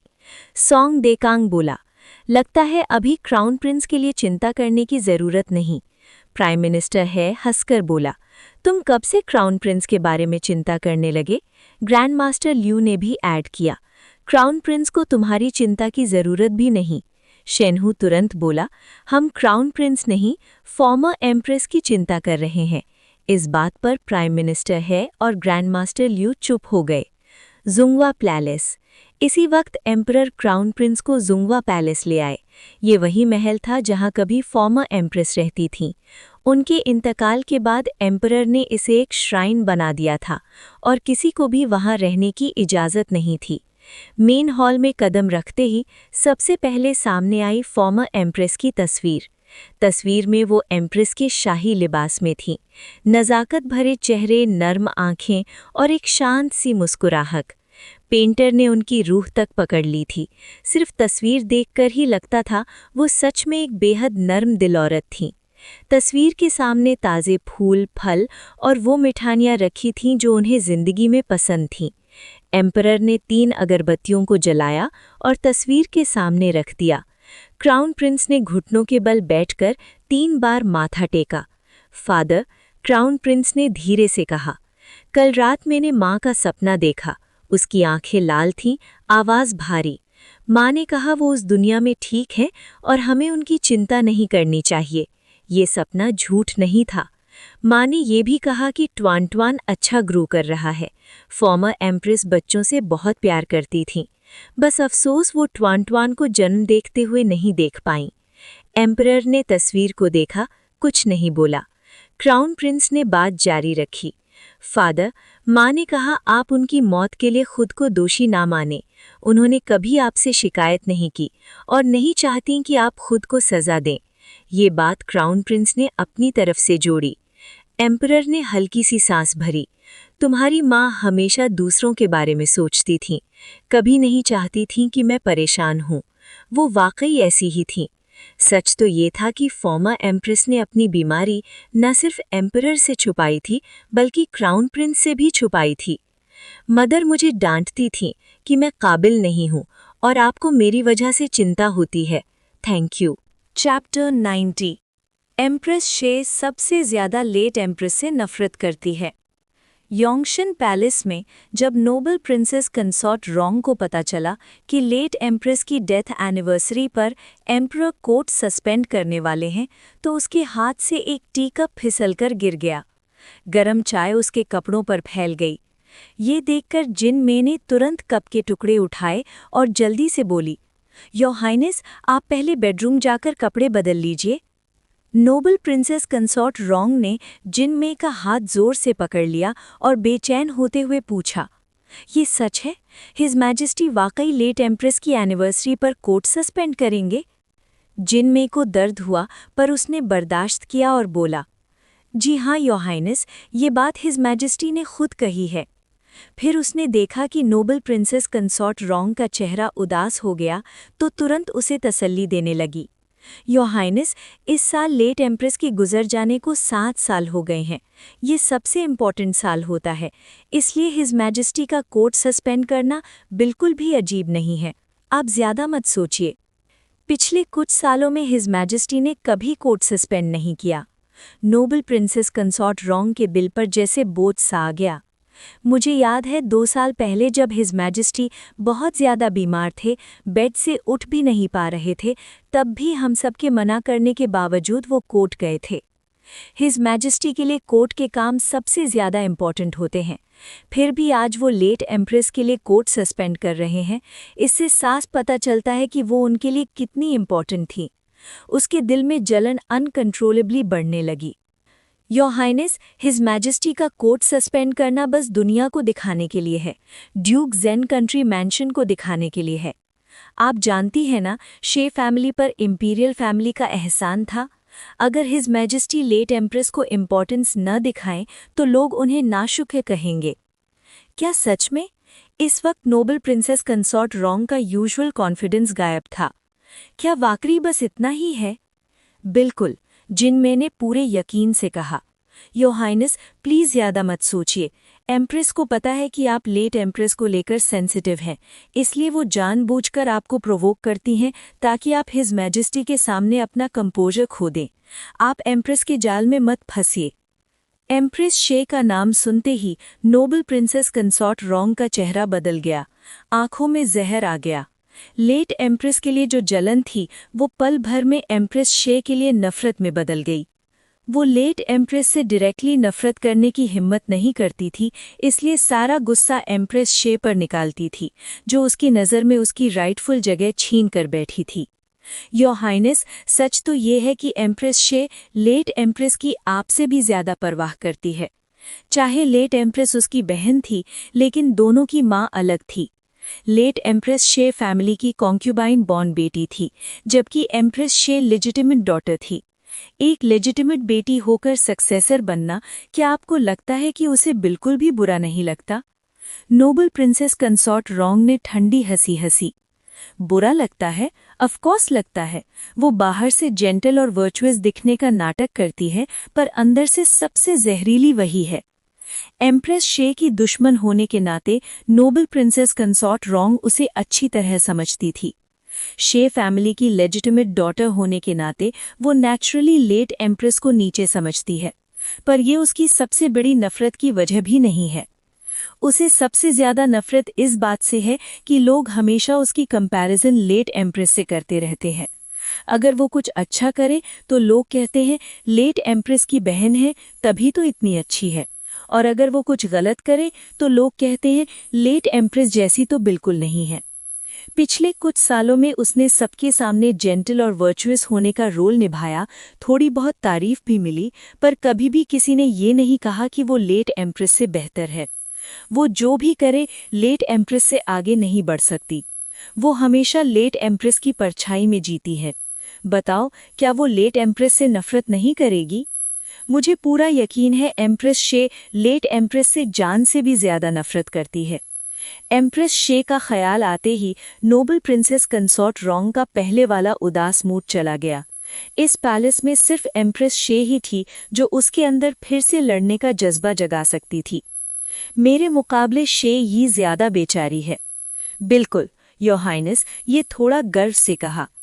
एम्प्रेस शे आपके बराबर कैसे हो सकती है? हिज मैजेस्टी के दिल में आपकी जगह अलग है। एम्प्रेस शे को आपके आधे प्यार का भी हिस्सा नहीं मिल सकता। हिज मैजेस्टी शे यी के साथ अच्छे इसलिए हैं क्योंकि लेट एम्प्रेस और शे फैमिली का ख्याल रखना पड़ता है, पर जो इज्जत उन्होंने लेट एम्प्रेस को दी उसका आधा भी शे यी को नहीं दिया। शे यी लेट एम्प्रेस से नफरत करती है, फिर भी उसकी नकल करती है। सबसे मज़ेदार बात यह है, उसे हिज मैजेस्टी की मेहर पाने के लिए लेट एम्प्रेस का सहारा लेना पड़ता है। उसके मुकाबले मैं ज्यादा खुश हूँ। उसे न तो लेट एम्प्रेस का सहारा लेना पड़ा, न उसकी नकल करनी पड़ी, फिर भी उसे हिज मैजेस्टी का प्यार मिला। योर हाइनेस, आपको एम्प्रेस शे के जाल में नहीं फंसना चाहिए। जिन मे ने याद दिलाया। हर साल लेट एम्प्रेस की डेथ एनिवर्सरी पर जिन मे को डर रहता कि कहीं जलन के चक्कर में नोबल प्रिंसेस कंसॉर्ट रोंग अपना कंपोजर न खो दे। लेट एम्प्रेस जैसे नोबल प्रिंसेस कंसॉर्ट रोंग के दिल में चुभी हुई एक सुई थी, न निकाली जा सकती, न इग्नोर की जा सकती। आम दिनों में वो सुई चुप रहती, पर एनिवर्सरी के दिन सीधा दिल को छेड़ जाती। अचानक एम्प्रेस शे की कही हुई एक बात याद आई। नोबल प्रिंसेस कंसॉर्ट रोंग ने आंखें थोड़ी सिकोड़ी। उसका एक्सप्रेशन गहरा और सोच में डूबा हुआ हो गया। Chapter 90 continued. लेट एम्प्रेस की एनिवर्सरी और छुपी हुई साजिश। जिनमे ने नोबल प्रिंसेस कंसॉर्ट रोंग के चेहरे पर आए अजीब सी एक्सप्रेशन नोटिस की और फिक्र से पूछा, योर हाइनेस, क्या बात है? आप ठीक तो हैं? उसके दिल में डर था कि कहीं उसने पहले कुछ गलत तो नहीं कह दिया। लेट एम्प्रेस की एनिवर्सरी पर शेंग यी शायद मेरे खिलाफ कोई एक्शन लेगी, नोबल प्रिंसेस कंसॉर्ट रोंग ने धीरे से कहा। प्रिंस डाई को लेकर जो अफवाहें चल रही हैं, उनकी वजह से मैं पहले ही परेशान हूँ। ऊपर से लेट एम्प्रेस की एनिवर्सरी। उस दिन मैं अपना कंपोजर खो बैठी थी और एम्प्रेस शेंग यी की बातों पर ध्यान नहीं दिया। अब सोचती हूँ तो लगता है उसकी बातों के पीछे गहरा मतलब छुपा हुआ था। लेट एम्प्रेस की एनिवर्सरी पर मेरे खिलाफ एक्शन लेना सबसे ज़्यादा मुनासिब होगा। उसकी आंखों में ठंडक थी और इसी बहाने वो हिज मैजेस्टी को मुझसे नफरत करवा सकती है। फिर तो एम्प्रेस शेंग यी की कैलकुलेशन गलत है। चाहे आप लेट एम्प्रेस की एनिवर्सरी पर कुछ भी करें, हिज मैजेस्टी आपको इस वजह से कभी छोड़ेंगे नहीं। ये बात नोबल प्रिंसेस कंसॉर्ट रोंग को अच्छी लगी। उसके होठों पर अनजाने ही मुस्कान आ गई। तुम्हारी जुबान बड़ी मीठी है। योर हाइनेस, मैं सच कह रही हूँ, जिनमेई ने कहा। फिर अचानक थोड़ा घबरा कर बोली, लेकिन योर हाइनेस, हम सिर्फ बैठे बैठे इंतज़ार नहीं कर सकते। हमें एम्प्रेस शेंग यी का जवाब देना ही होगा। आने वाले कुछ दिनों ने नज़र रखो, नोबल प्रिंसेस कंसोर्ट रोंग ने हुक्म दिया। शेंगी ज़रूर मेरे आसपास के लोगों को निशाना बनाएगी। बेफिक्र रहिए योर हाइनेस, जिनमेई ने विश्वास दिलाया। मैं पूरी तरह से नज़र रखूंगी। एम्प्रेस शेंगी जो भी मोल प्लांट करेगी, मैं उन्हें ज़रूर पकड़ लूंगी। जैसे ही पकड़े जाएंगे, हम ही बाजी पलट देंगे, नोबल प्रिंसेस कंसोर्ट रोंग ने कहा। वो खड़ी हुई और बोली, चलो कपड़े बदलने में मेरी मदद करो। बेडरूम में जिनमेई ने एक नया सिलाया हुआ सादा ड्रेस निकाला और नोबल प्रिंसेस कंसोर्ट रोंग को पहनाने लगी। लेट एम्प्रेस की एनिवर्सरी पर आप ब्राइट और सुंदर कपड़े नहीं पहन सकती योर हाइनेस, ये आपके साथ सच में नाइंसाफ़ी है। नोबल प्रिंसेस कंसोर्ट रोंग पर ब्राइट कलर सबसे ज़्यादा जचते थे, यहाँ तक कि हेयर पिन्स भी नहीं पहन सकती। नोबल प्रिंसेस कंसोर्ट रोंग ने इस बात का बुरा नहीं माना। हिज मैजेस्टी लेट एम्प्रेस के लिए शोक मना रहे हैं, ऐसे में हम कैसे चमकीले कपड़े पहन सकते हैं।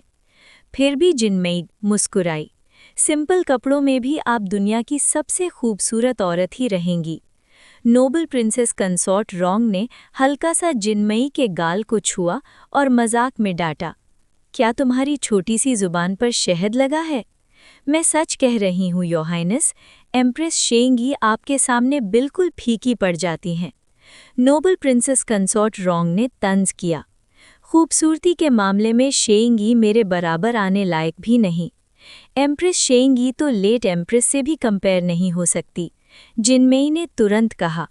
उसमें नेचुरल जेंटलनेस ही नहीं है, फिर भी वो ज़बरदस्ती जेंटल बनने की कोशिश करती है, इसी वजह से वो अजीब लगती है। उसके चेहरे के फीचर्स ही इतने तीखे और कड़वे हैं, अगर वो जेंटल बनने का नाटक ना करे तो उसकी असली फितरत तुरंत सामने आ जाए। लेट एम्प्रेस वाकई में जेंटल थी, इसलिए शेंगी को उसकी नकल करनी पड़ती है।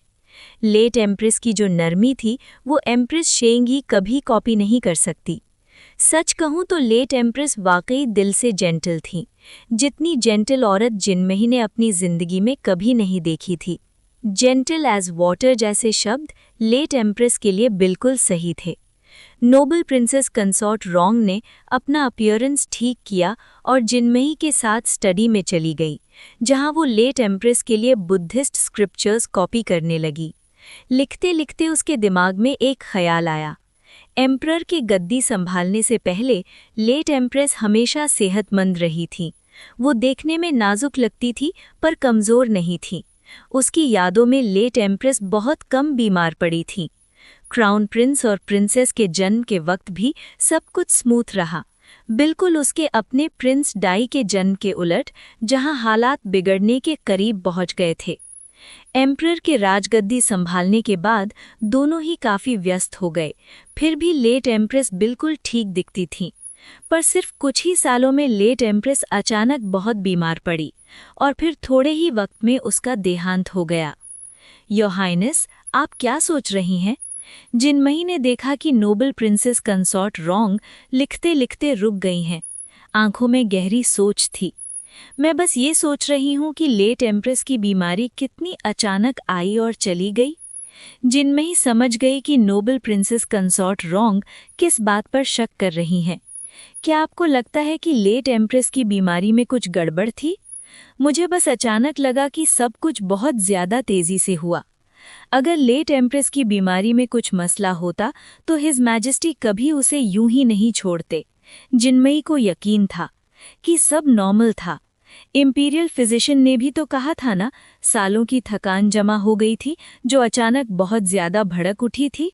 हाँ, नोबल प्रिंसेस कंसोर्ट रोंग ने धीरे से कहा, अगर लेट एम्प्रेस की बीमारी में कुछ गलत होता तो मेरा कजिन भी चुप नहीं रहता। ये सोचकर नोबल प्रिंसेस कंसोर्ट रोंग ने अपने शक को झटक दिया और फिर से मन लगाकर बुद्धिस्ट स्क्रिप्चर्स कॉपी करने लगी।